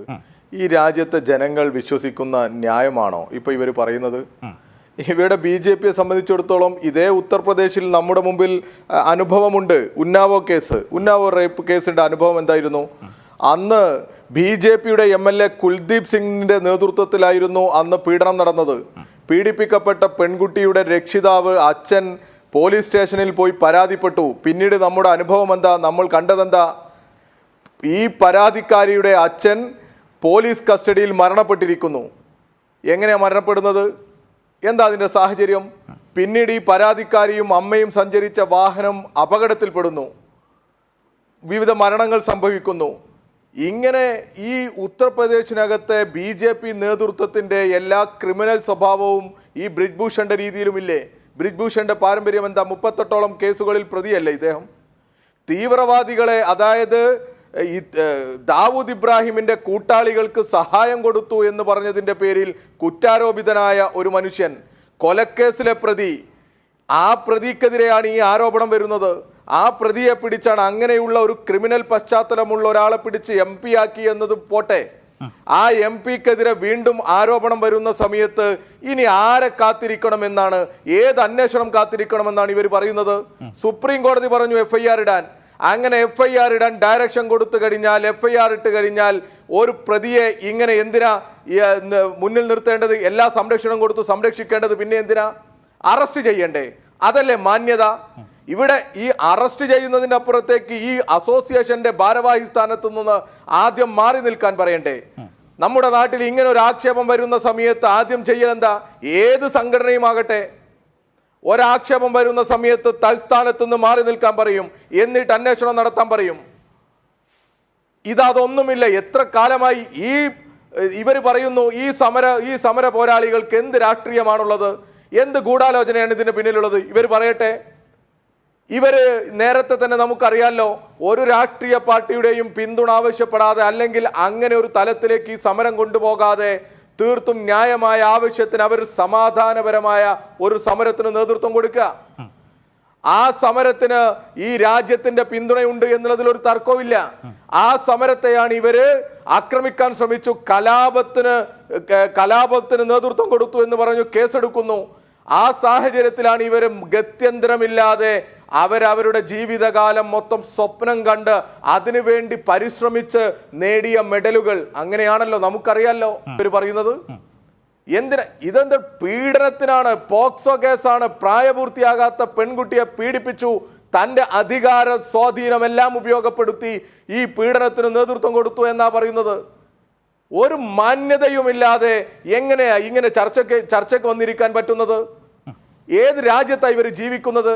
എന്തേ BJP-യുടെ ഉത്തരവാദിത്തപ്പെട്ട ആളുകൾ ഇതിൽ പ്രതികരിക്കാത്തത്? ഇന്ന് വാട്സപ്പിലും മറ്റും നമ്മൾ കാണുന്നു ഒരു മീഡിയ പ്രവർത്തകയുടെ ചോദ്യങ്ങൾക്ക് മുമ്പിൽ നിന്ന് കേന്ദ്രമന്ത്രി ഒളിച്ചോടുന്നത്, ഈ സമര കേന്ദ്രത്തിന്റെ അടുത്ത് നിന്ന്. അതിന്റെ വീഡിയോസ് ഒക്കെ നമ്മൾ കാണുകയാണ്. ഇങ്ങനെ എന്തിനും പ്രതികരിക്കുന്ന BJP-യുടെ വക്താക്കളുണ്ടല്ലോ, എന്തേ പ്രതികരിക്കാത്തത്? നരേന്ദ്രമോദി പോട്ടെ, അദ്ദേഹം പിന്നെ ചോദ്യങ്ങളിൽ നിന്ന് ഒളിച്ചോടുന്ന രീതിയാണ് ഉള്ളത്. പാർലമെന്റിലായാലും പുറത്തായാലും ചോദ്യങ്ങളിൽ നിന്ന് ഒളിച്ചോടുന്ന പ്രധാനമന്ത്രിയാ രാജ്യത്തുള്ളത്. എന്തേ BJP-യുടെ മറ്റു വക്താക്കൾ ആരും വന്ന് ഈ വിഷയത്തിൽ ഒന്നും പറയാത്തത്, പ്രതികരിക്കാത്തത്? അവർക്ക് പറയാൻ സാധിക്കില്ല, അവർക്ക് ഈ രാജ്യത്തെ അഡ്രസ് ചെയ്യാൻ പറ്റില്ല. ഈ രാജ്യത്തിന്റെ അഭിമാന കായിക താരങ്ങളെയാണ് ഇവർ അപമാനിക്കാൻ ശ്രമിക്കുന്നത്. ഈ രാജ്യത്തിന്റെ യശസ് ഉയർത്തിപ്പിടിച്ചവരെ അപമാനിക്കാൻ ശ്രമിക്കുകയാണ്. ഈ രാജ്യത്തെ BJP സംരക്ഷിക്കുന്നത് മാഫിയകളെയാണ്, ഗുണ്ടകളെയാണ്. ഭാരതീയ ജനതാ പാർട്ടി എന്നുള്ളത് ഭാരതീയ മാഫിയ പാർട്ടിയായി അധപ്പതിക്കുന്ന കാഴ്ചയാണ് നമ്മൾ കാണുന്നത്. ഈ ഭാരതീയ മാഫിയ പാർട്ടി എന്ന് പറയുന്നത് വെറുതെ പറയുന്നതല്ല. ഈ പറയുന്ന ക്രിമിനൽ പശ്ചാത്തലമുള്ളവരാണ് ഈ BJP-യുടെ നേതൃത്വത്തിലുള്ളത്. ഞാനിവിടെ ഉന്നാവ കേസും ഉദ്ധരിച്ചു. UP-യിൽ നടക്കുന്ന കേസുകൾ അത്രയും നമ്മൾ കാണുകയാണ്. ഇതിനു മുമ്പ് നമ്മൾ കണ്ടത് ദാദ്രി കേസ് അന്വേഷിച്ച പോലീസ് ഉദ്യോഗസ്ഥൻ കൊല ചെയ്യപ്പെടുന്നു. എങ്ങനെ? പോലീസ് സ്റ്റേഷന് തീയിട്ടതിന്റെ ഭാഗമായി. ഇതൊക്കെ ഈ ഉത്തർപ്രദേശിൽ നമ്മൾ കാണുന്നു, UP-യിൽ നമ്മൾ കാണുന്നു. ഇതിനെല്ലാം നേതൃത്വം കൊടുക്കുന്നത് BJP-യുടെ നേതൃത്വം, BJP-യുടെ ഉത്തരവാദിത്തപ്പെട്ട സ്ഥാനത്തിരിക്കുന്നവർ. എന്നിട്ടും ഇവർ കാത്തിരിക്കണം എന്ന് പറയുന്നതിൽ മനു ഒരു ന്യായവുമില്ല. ഇവർ ഈ ചർച്ചയെല്ലാം വഴിതിരിച്ചു കൊണ്ടുപോകുന്ന തരത്തിലേക്ക് വെറുതെ ഈ ഊഹാപോഹങ്ങൾ പരത്തിക്കൊണ്ട് തീർത്തും ന്യായമായ ഒരു സമരത്തെ അപകീർത്തിപ്പെടുത്താനാണ് ഇവർ പരിശ്രമിക്കുന്നത്. ഞാൻ താങ്കളിലേക്ക് വരാം ശ്രീ വസീഫ്. ഒരു നിമിഷം. ശ്രീകുമാർ ലൈനിലുണ്ടോ? കേൾക്കാമോ ശ്രീകുമാർ? ശ്രീകുമാറിന്റെ ടെലിഫോൺ ലൈൻ കട്ടായി തോന്നുന്നു. ഇവിടെ ഈ വസീഫ്, താങ്കൾ വരുന്നതിന് മുൻപ് അദ്ദേഹം പറഞ്ഞ പ്രധാനപ്പെട്ട ചില കാര്യങ്ങൾ കൂടിയുണ്ട്. അദ്ദേഹത്തിന്റെ അസാന്നിധ്യത്തിൽ കൂടിയാണെങ്കിൽ പോലും നമുക്കതിന് മറുപടി പറഞ്ഞു പോകണം. ഒന്ന്, ഇത് പരാതി കൊടുക്കാൻ വൈകി, അതൊരു പ്രധാനപ്പെട്ട കാര്യമായി അദ്ദേഹം ചൂണ്ടിക്കാട്ടുന്നു. മറ്റൊന്ന്, ആദ്യം അവരുടെ ആവശ്യമെന്ന് പറയുന്നത് ഒരു ഇതുമായി ബന്ധപ്പെട്ടൊരു അന്വേഷണം വേണം, അതായത് ഈ ഗുസ്തി താരങ്ങളുടെ സംഘടനയുമായി അടക്കം ബന്ധപ്പെട്ട് അന്വേഷണം വേണം, അതിനുവേണ്ടി സമിതി അടക്കം രൂപീകരിക്കണം എന്നായിരുന്നു. കായിക മന്ത്രി ചർച്ച നടത്തുന്നു, അതിൻ്റെ അടിസ്ഥാനത്തിൽ ഇന്റേണൽ സമിതി രൂപീകരിക്കുന്നു, മേരി കോമൊക്കെ വരുന്നു. അതൊന്ന്. പിന്നീട് അതിൻ്റെ അന്വേഷണം നടക്കുന്ന സമയത്താണ് ഇവർ കോടതിയിലേക്ക് പോകുന്നത്. പോക്സോ കേസ് അടക്കമുണ്ട്. ആ കാര്യങ്ങളെല്ലാം ചൂണ്ടിക്കൊണ്ട് FIR രജിസ്റ്റർ ചെയ്യണം, കേസെടുക്കണമെന്ന് പറഞ്ഞുകൊണ്ട് കോടതിയിലേക്ക് പോകുന്നത്. അപ്പോൾ ഇവർക്ക് ഓരോ സമയത്തും ഓരോ ആവശ്യങ്ങളാണ്. അങ്ങനെ ഓരോ ആവശ്യങ്ങൾ തരാതരമായി മാറി മാറി ഉന്നയിക്കുന്ന അവരെ എങ്ങനെ വിശ്വാസത്തിലെടുക്കും? മറ്റൊന്ന്, അതൊരു ന്യായം. പിന്നെ അടുത്തത് പറയുന്നത് അതായത് ഒരു അന്വേഷണം നടന്നുകൊണ്ടിരിക്കുകയാണല്ലോ, അപ്പോൾ സ്വാഭാവികമായും അതിനൊരു സമയം വേണ്ടേ? ഈ ആരോപണ വിധേയനായ ഒരു വ്യക്തി ഒരു MP കൂടിയാണല്ലോ, ചുമ്മാ കയറി അങ്ങോട്ട് അറസ്റ്റ് ചെയ്ത് അകത്തിടാൻ പറ്റുമോ? അപ്പോൾ അതുകൂടി പരിഗണിക്കേണ്ടേ എന്നതടക്കമുള്ള ന്യായങ്ങളാണ് അവർ മുന്നോട്ട് വയ്ക്കുന്നത് താങ്കൾ വരുന്നതിന് മുൻപ്. അല്ല മനു, ഇങ്ങനെ ഒരു കേസിന് ഇത്രയധികം അന്വേഷണത്തിന് സമയം ആവശ്യമുണ്ടോ? ഇത് എത്ര സമയമായി? നമ്മൾ കാണേണ്ടത് ഇങ്ങനെ ഒരു പെൺകുട്ടികൾ അവർക്ക് ഇങ്ങനെ കോച്ചിങ് ക്യാമ്പുകളിൽ അല്ലെങ്കിൽ അവരുടെ മത്സരങ്ങൾക്ക് നേതൃത്വം കൊടുക്കുന്നവർ, അവരുടെ അസോസിയേഷൻ ഭാരവാഹികളുടെ ഭാഗത്തു നിന്നുള്ള പീഡനങ്ങൾ, ഇതൊക്കെ സംഭവിക്കുന്ന സമയത്ത് അവർ എതിരാളി ആരാ? ഉന്നതനായ രാഷ്ട്രീയ സ്വാധീനമുള്ള ഒരു നേതാവ്. ഇപ്പോൾ ഇങ്ങനെയൊക്കെ പരസ്യമായി ആക്ഷേപങ്ങൾ ഉയർന്നു വന്നു, പരസ്യമായി സമരങ്ങൾ വന്നു, വലിയ വാദപ്രതിവാദങ്ങൾ നടക്കുന്നു. എന്നിട്ട് പോലും നിങ്ങൾ നോക്കൂ, എന്നിട്ട് പോലും ഒന്ന് അനങ്ങാൻ പോലും തയ്യാറാകുന്നില്ല BJPയുടെ നേതൃത്വം. അത്രയധികം രാഷ്ട്രീയ സ്വാധീനമുള്ള ഈ രാഷ്ട്രീയ നേതൃത്വത്തിലെ BJPയിൽ എല്ലാം ഈ അവിഹിതമായി വലിയ സ്വാധീനം ഉറപ്പിച്ചു വെച്ച ഒരു നേതാവാണ്. അങ്ങനെയുള്ളവർക്കെതിരെ ഈ ധൈര്യസമേതം ഇവരൊന്നിച്ച് പരാതിയുമായി വന്നു. ഇത് ചർച്ചയായി, കോടതി നിർദ്ദേശിച്ചു, FIR ഇട്ടു. സുപ്രീം കോടതി നിർദ്ദേശിച്ച് FIR ഇട്ടില്ലേ, പിന്നെ ഇനി എന്തിനാ ഇവർ കാത്തിരിക്കുന്നത്? BJPയുടെ MP ആണോ, BJPയുടെ ഭരണകക്ഷിയുടെ നേതാവാണോ എന്നുള്ളതാണോ പ്രശ്നം? രാജ്യത്തെ പോക്സോ കേസുകൾക്ക് എല്ലാവർക്കും ഒരു നീതിയാവണ്ടേ? ഈ ജനാധിപത്യ രാജ്യത്ത് അങ്ങനെ പ്രതീക്ഷ അർപ്പിക്കുന്ന സാഹചര്യം ഉണ്ടാകണ്ടേ? ഇതതില്ലല്ലോ.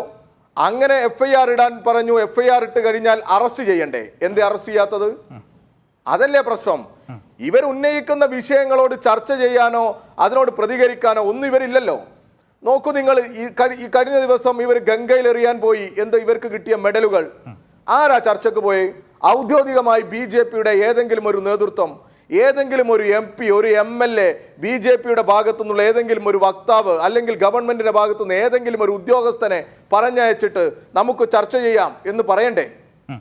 ചെറിയ കാര്യമല്ലല്ലോ. ഒളിമ്പിക് മെഡലുകൾ ഉൾപ്പെടെയല്ലേ എടുത്ത് ഈ ഗംഗയിലെറിയാൻ പോയത്? എത്ര വൈകാരികമായ നിമിഷങ്ങളാ ഈ രാജ്യത്തിന് മുമ്പിൽ വന്നത്. എന്തിന്റെ പേരിലാ? പീഡനത്തിന്റെ പേരിലാ. ഏതെങ്കിലും പെൺകുട്ടികൾ നമ്മൾ പോട്ടെ, അങ്ങനെ ഇത്രയധികം നോക്കണം നിങ്ങൾ, ഇത്രയും വിദ്യാഭ്യാസവും ഇത്രയധികം പ്രശസ്തരായിട്ടുള്ള ആളുകൾ, അവർക്കുണ്ടായ ഈ അനുഭവത്തെ വ്യാജമായി ഇങ്ങനെ കെട്ടിച്ചമക്കൂ. അങ്ങനെ ഉണ്ടെങ്കിൽ ഈ സമയം എന്തിനാ? ഇത്രയും സമയം കിട്ടിയില്ലേ ഇവർക്ക്? BJPയെ സംബന്ധിച്ചിടത്തോളം, ഗവൺമെന്റിനെ സംബന്ധിച്ചിടത്തോളം, RSSനെ സംബന്ധിച്ചിടത്തോളം ഈ അന്വേഷണത്തിന് ഇത്ര സമയം വേണോ? ഇവരെ എങ്ങനെ വിശ്വസിക്കാൻ പറ്റും? ഞാനതാ നേരത്തെ സൂചിപ്പിച്ചത്. ഉന്നാവോ കേസ് MLAയുടെ നേതൃത്വത്തിലാണ് നടന്നത്. പരാതി കൊടുക്കാൻ പോയ അച്ഛൻ പിന്നീട് പ്രതിയേർക്കപ്പെട്ടു, കസ്റ്റഡിയിൽ മരണപ്പെട്ടു. വർഷങ്ങൾക്ക് മുമ്പ് നമ്മുടെ അനുഭവമല്ലേ? നിർഭയ കേസ് നമ്മുടെ മുമ്പിലില്ലേ? ഈ രാജ്യത്ത് എത്രയെത്ര കേസുകളുണ്ട്. ഈ കേസുകളിലെല്ലാം ഇവരെടുക്കുന്ന സമീപനം ഇങ്ങനെയാണോ?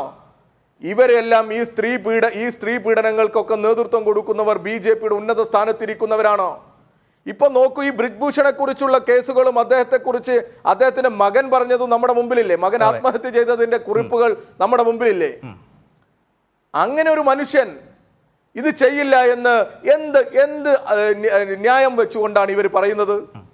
ഒരു ക്രിമിനൽ പശ്ചാത്തലമുള്ള ഒരു മനുഷ്യനല്ലേ? പോട്ടെ, ആദ്യമായി ഇങ്ങനെ ഒരു ആക്ഷേപം വന്ന ആളാണെങ്കിൽ നമ്മൾ ചിലപ്പോ ആരും ഒന്ന് സംശയിച്ചു പോകാം. ഇതങ്ങനെ അല്ലല്ലോ. ഈ ക്രിമിനൽ പശ്ചാത്തലമുള്ള തൻ്റെ അധികാരവും തൻ്റെ ആരോഗ്യവും എല്ലാം ഉപയോഗിച്ച് എന്തും ചെയ്യാൻ മടിയില്ല എന്ന് സ്വയം വെളിപ്പെടുത്തിയ മനുഷ്യൻ. ഞാൻ കൊലപാതകം നടത്തി എന്ന് പറഞ്ഞില്ല അഭിമുഖത്തിൽ. ഇങ്ങനെയുള്ള ഒരാള്, 38ഓളം കേസുകളിൽ പ്രതിയായ ഒരാള്, ദാവൂദ് ഇബ്രാഹിമിന്റെ സഹായികൾക്ക് പോലും അഭയം കൊടുക്കാൻ മടിയില്ലാത്ത ഒരാള്, അങ്ങനെ ഒരാളെ പിടിച്ച് ഈ ഒളിമ്പിക് റെസ്ലിംഗ് അസോസിയേഷന്റെ ഭാരവാഹിയാക്കി എന്നത് തന്നെ തെറ്റ്. MP ആക്കി എന്നുള്ളത് തെറ്റ്. മത്സരിക്കാൻ അവസരം കൊടുത്തു എന്നുള്ളത് തെറ്റ്. പിന്നെ ഇങ്ങനെ ഒരു ആരോപണവും ആക്ഷേപവും വരുന്ന സമയത്ത് അതിനെ വീണ്ടും ന്യായീകരിക്കുക എന്ന് പറയുന്നത് ഒട്ടും അംഗീകരിക്കാൻ പറ്റാത്തതാണ്. ശക്തമായ പ്രതിഷേധം ഈ രാജ്യത്ത് ഉയർന്നു വരേണ്ട കാര്യമുണ്ട്. തീർച്ചയായും താങ്കളിലേക്ക് വരാം. ശ്രീകുമാർ ഒരിക്കൽ കൂടി കേൾക്കാമോ? ശ്രീകുമാർ, ഇവിടെ താങ്കൾ പറഞ്ഞല്ലോ അവർ ഇത് കെട്ടിച്ചമച്ച് എന്ത് ലാഭമാണ് ഇത്തരത്തിലൊരു ആരോപണം ബ്രിജ്ഭൂഷണെതിരെ ഉയർത്തിയാൽ അവർക്ക് കിട്ടാൻ പോകുന്നത്? അവരാരും ചില്ലറക്കാരായ ആളുകളല്ലല്ലോ. നമ്മുടെ ഒളിമ്പിക് വേദികളിലടക്കം നമുക്ക് മെഡൽ നേടിക്കൊണ്ട് തന്ന താരങ്ങളാണ്, നമ്മുടെ അഭിമാനങ്ങൾ ആയവരാണ്. അവരൊരു സുപ്രഭാതത്തിൽ എന്തെങ്കിലും ലക്ഷ്യത്തിന് വേണ്ടി തങ്ങളുടെ അഭിമാനത്തെ അടക്കം ചോദ്യം ചെയ്യുന്ന രീതിയിൽ ഒരു പരാതിയുമായിട്ട് വരും എന്ന് വിളിച്ചു പറഞ്ഞാൽ അത് സാമാന്യ ബുദ്ധിയുള്ള ആരെങ്കിലും കണക്കിലെടുക്കുമോ ശ്രീകുമാർ? അല്ല, അതാണ് ഞാൻ പറഞ്ഞത്. അങ്ങനെ ഒരു നമ്മൾ എന്തിനാണ് ഇവരിങ്ങനെ ഒരു ആരോപണം പെട്ടെന്ന് ഉയർത്തുകയും അവര് പറയുന്ന കാര്യങ്ങൾ ഓരോന്ന് അത് ചെയ്തുകൊണ്ടിരിക്കുമ്പോൾ അപ്പം വേറെ ആ കാര്യങ്ങളിലേക്ക് പോവുകയും ചെയ്യുന്നത് എനിക്ക് മനസ്സിലാകുന്നില്ല. ഇവര് ബ്രിജ്ഭൂഷണെതിരെ ആരോപണം ഉന്നയിച്ചു, അന്വേഷണം നടന്നപ്പോ അവര് വേറെ അവരുടെ ഈ ഗോഡ് പോസ്റ്റ് മാറ്റിക്കൊണ്ട് പോവുകയാണ്. എന്തുകൊണ്ടാണ് ഇങ്ങനെയുള്ള ഇത്ര ഉന്നതരായ ആൾക്കാര് ഇത് ചെയ്യുന്നതെന്ന് മനസ്സിലാകുന്നില്ല. പക്ഷെ എനിക്ക് മുമ്പ് സംസാരിച്ച സഖാവ് പറഞ്ഞതുപോലെ ഇങ്ങനെ ഒരു സംഭവം ഉണ്ടാകുമ്പോൾ ആദ്യമേ ചെയ്യേണ്ടത് ആ സ്ഥാനത്ത് അയാളെ മാറ്റി നിർത്തുക എന്നാണ് അദ്ദേഹം പറഞ്ഞത്. ഇവിടെ ബ്രിജ്ഭൂഷന്റെ കാര്യത്തിൽ അത് ഉണ്ടായില്ല എന്ന് അദ്ദേഹം പറഞ്ഞു. പക്ഷെ അദ്ദേഹത്തിന് അത് അറിയാഞ്ഞിട്ടാണെന്ന് തോന്നുന്നു. പക്ഷെ ഉണ്ടായതിന്റെ പിറ്റേന്ന് തന്നെ അദ്ദേഹത്തെ റെസ്ലിംഗ് ഫെഡറേഷന്റെ സ്ഥാനത്ത് നിന്നും മാറ്റിയായിരുന്നു. അത് അദ്ദേഹം ശ്രദ്ധിക്കാഞ്ഞിട്ട് ബോധപൂർവ്വം പറഞ്ഞാന്ന് ഞാൻ പറയുന്നില്ല.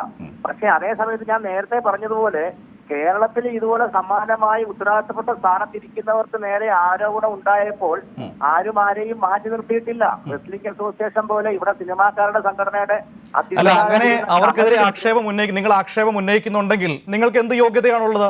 നിങ്ങളുടെ നേതാക്കൾക്കെതിരെ ആരോപണം ഉന്നയിച്ചപ്പോൾ നിങ്ങൾ പൊറിഞ്ഞു പിടിച്ച് സംരക്ഷിക്കുകയല്ലേ? അതിനുള്ള മറുപടി വസീഫ് തരും. താങ്കൾ പോയത് കൊണ്ടാണ്. പിന്നെ എന്ത് യോഗ്യതയുടെ പുറത്താണ് അങ്ങനെ ഒരു ആക്ഷേപം BJP ഉന്നയിക്കുന്നത്, അല്ലെങ്കിൽ ഇപ്പോൾ ശ്രീകുമാർ ഇവിടെ ഉന്നയിക്കുന്നത്? താങ്കളുടെ യോഗ്യതയല്ല ഞാൻ ചോദ്യം ചെയ്തത്. താങ്കൾ ഉന്നയിക്കുന്ന അല്ലെങ്കിൽ താങ്കൾ പ്രതിനിധാനം ചെയ്യുന്ന പ്രസ്ഥാനത്തിന്റെ യോഗ്യതയാണ്. ഞാൻ പറഞ്ഞത് അങ്ങനെ ഇവിടെ ഉണ്ടായിട്ടുള്ളത് പറയായിരുന്നു. ഇത് വലിയ സംഭവം പോലെ ക്രിമിനലാന്നൊക്കെ പറയുമ്പോ അത് ആലോചിക്കണം. അതല്ല വലിയ സംഭവം അല്ലേ? ഇതൊരു വലിയ സംഭവം അല്ലേ? അപ്പോൾ എല്ലാം ഒരുപോലെയല്ലേ? ലൈംഗിക കേസിൽ അല്ല, താങ്കൾ അവരെ കുറ്റം പറയുന്നുണ്ടല്ലോ. താങ്കൾ ഇപ്പോൾ വസീഫിന്റെ ആൾക്കാരെയും കുറ്റം പറയുന്നു. പക്ഷേ നിങ്ങൾ നടപടി സ്വീകരിച്ചതെന്ന് ചോദിക്കുമ്പോൾ അവരെ കുറ്റം പറയുന്നതല്ലോ അതിന് മറുപടി. ഞാൻ പറഞ്ഞത് ഒരു ഗവൺമെന്റ് ഓർഗനൈസേഷന്റെ ചുമതല വഹിക്കുന്ന ഒരാൾക്കെതിരെ ഒരു ആരോപണം ഉന്നയിക്കുമ്പോൾ ആരെങ്കിലും എക്സോർബൈ അതിനെതിരെ ഉടനെ തന്നെ കേസ് ചെയ്യുന്ന രീതി ഇല്ല എന്ന് പറയാണ്. നമ്മുടെ മുമ്പിലുള്ള എല്ലാവർക്കും അറിയാവുന്ന രണ്ട് കാര്യം സൂചിപ്പിക്കുന്നേ ഉള്ളൂ. കമലിനെതിരെ കേസുണ്ട്, ഇതുവരെ അറസ്റ്റ് ചെയ്തിട്ടില്ല, കേസ് പോലും ചാർജ് ചെയ്തിട്ടില്ല, FIR ഇട്ടിട്ടില്ല. ശശിക്കെതിരെ പാലക്കാട് ഒറ്റപ്പാലം MLA-ക്കെതിരെ ഇതുപോലെ കേസ് വന്നു. അത് വേറെ പുറത്തുള്ളവരും ചെയ്തതല്ല, പാർട്ടി സഖാക്കന്മാർ തന്നെ. ശ്രീ വസീഫ്, താങ്കൾ ആ ചോദ്യം ഉന്നയിക്കുമ്പോൾ ശ്രീകുമാർ തിരിച്ച് താങ്കളോട് ചോദിക്കുന്നത്, താങ്കളുടെ നേതൃത്വത്തിലുള്ള അല്ലെങ്കിൽ താങ്കളുടെയൊക്കെ മുന്നിലുള്ള ചില ആളുകൾക്കെതിരെ ഇത്തരത്തിൽ പരാതികളും ആക്ഷേപങ്ങളും ഉന്നയിച്ചിരുന്നല്ലോ, അന്ന് നിങ്ങൾ ഒരു നടപടിയും സ്വീകരിച്ചിരുന്നില്ലോ, പിന്നെ നിങ്ങൾ എന്തിനാണ് ഞങ്ങളെ ചോദ്യം ചെയ്യുന്നതെന്നാണ്. അങ്ങനെ ഒരു ന്യായീകരണമാണ് അദ്ദേഹം ചമയ്ക്കുന്നത്. അദ്ദേഹം പറയും, മറുപടി പറയും. ശ്രീകുമാർ അദ്ദേഹം പറയുന്നു, ഒരു നിമിഷം കേൾക്കൂ. അല്ല, ഞാൻ അദ്ദേഹത്തെ വെല്ലുവിളിക്കുക. അങ്ങനെ ഒരു പരാതി ഉണ്ടെങ്കിൽ കാണിക്ക്. അങ്ങനെ ഞാനിതാ ഈ BJP-യുടെ ശ്രീകുമാർ കേൾക്കൂ. അങ്ങനെ ഒരു പരാതി ഉണ്ടെങ്കിൽ കാണിക്ക്. ശ്രീകുമാർ, ഞാൻ നിങ്ങളെ വെല്ലുവിളിക്കുന്നു. അങ്ങനെ ഒരു പരാതി ഉണ്ടെങ്കിൽ നിങ്ങൾ കാണിക്ക്. CPM-ന്റെ ഉത്തരവാദിത്തപ്പെട്ട സ്ഥാനത്തിരിക്കുന്ന ആർക്കെങ്കിലും എതിരെ അങ്ങനെ ഒരു പരാതി ഉണ്ടെങ്കിൽ നിങ്ങൾ കാണിക്ക്. അങ്ങനെ ഒരു പരാതിയുമില്ല. എവിടുന്നാ നിങ്ങൾക്ക് പരാതി ഉണ്ടെന്ന് കിട്ടിയത്? ഏത് പോലീസ് സ്റ്റേഷനിലാ പരാതി കൊടുത്തത്? നിങ്ങൾ പറ. ആ FIR-ന്റെ നമ്പർ പറ. ഒന്നുമില്ല. നിങ്ങൾ ഇങ്ങനെ വെറുതെ പുകമറ സൃഷ്ടിച്ച് നിങ്ങളും ഞങ്ങളും ഒരുപോലെയാണ് എന്ന് വരുത്തി തീർക്കാൻ ശ്രമിക്കുക. അങ്ങനെയല്ല. ഈ ബ്രിജ്ഭൂഷൺ ചരൺ സിംഗ് അങ്ങനെയാണോ? ഇദ്ദേഹത്തിനെതിരെയുള്ള കേസുകളും ചാർജുകളും എന്തൊക്കെയാണ് നിങ്ങളൊന്ന് വായിച്ചു നോക്ക്. ഓരോ പത്രമാധ്യമങ്ങൾ അദ്ദേഹത്തെ കുറിച്ച് എഴുതിയ കുറിപ്പുകൾ നിങ്ങൾ വായിക്കും. ഓരോ വാർത്തകളിൽ വന്നത് എൻ്റെ കയ്യിൽ ഇതിപ്പോൾ എത്ര വേണമെങ്കിലും ഞാൻ നിങ്ങൾക്ക് തരാം. അദ്ദേഹത്തിനെതിരെ ഈ രാജ്യത്ത് ചുമത്തപ്പെട്ട കേസുകൾ ഗുരുതര സ്വഭാവമുള്ളതാണ്, ക്രിമിനൽ സ്വഭാവമുള്ളതാണ്. അങ്ങനെ കൊട്ടേഷൻ മാഫിയ പ്രവർത്തനങ്ങളുടെ നേതൃത്വമായി, തീവ്രവാദ പ്രവർത്തനങ്ങളുടെ നേതൃത്വമായി പ്രവർത്തിക്കുന്ന ഒരാൾ, അദ്ദേഹത്തിനെയാണ് ഒരു നാണവുമില്ലാതെ നിങ്ങളെപ്പോലെയുള്ള ഒരാള് ന്യായീകരിക്കുന്നത്. അങ്ങനെ ന്യായീകരിക്കാൻ സാധിക്കുമോ? രാജ്യത്തിന് വേണ്ടി രാജ്യത്തിന്റെ അഭിമാനം ഉയർത്തിപ്പിടിച്ച് രാഷ്ട്രപതാക ഉയർത്തിപ്പിടിച്ച ഈ രാജ്യത്തിന്റെ അഭിമാന താരങ്ങൾ, ലോക ശ്രദ്ധയിലേക്ക് രാജ്യത്തെ ഉയർത്തിക്കൊണ്ടുവന്നവർ, ഒളിമ്പിക് മെഡൽ നേടിയവർ, അവരായി തെരുവിൽ പോലീസുമായി ഏറ്റുമുട്ടുന്നത്, അവരെയാണ് പോലീസ് ആക്രമിക്കുന്നത്, അവരാണ് നീതിക്ക് വേണ്ടി പോരാടുന്നത്. അവിടെയാണ് നിങ്ങൾ ഈ ചർച്ചയെ വഴിതിരിച്ചു കൊണ്ടുപോകുന്നത്. ഇല്ലാത്ത കാര്യങ്ങൾ പറഞ്ഞുകൊണ്ട്, അസംബന്ധം പറഞ്ഞുകൊണ്ട്. ശ്രീകുമാർ, താങ്കൾ ചോദിച്ച ചോദ്യത്തിലുള്ള മറുപടിയാണ് തന്നിരിക്കുന്നത്. ഇവിടെ ഒരു പഞ്ചായത്ത് മെമ്പർക്കെതിരെ പോലും ആക്ഷേപം ഉണ്ടായാൽ തെരുവിലിറങ്ങി നിങ്ങൾ പ്രക്ഷോഭം നടത്തില്ലേ? ഏത് പാർട്ടിയും ആകട്ടെ, അത് കോൺഗ്രസ് ആകട്ടെ, CPM ആകട്ടെ, എന്തുമാകട്ടെ, കേരളത്തിൽ അങ്ങനെ ഒരു ആക്ഷേപം വന്നാൽ ആ സ്ഥാനത്ത് നിർത്താൻ നമ്മൾ സഹായിക്കോ? ഇല്ലല്ലോ.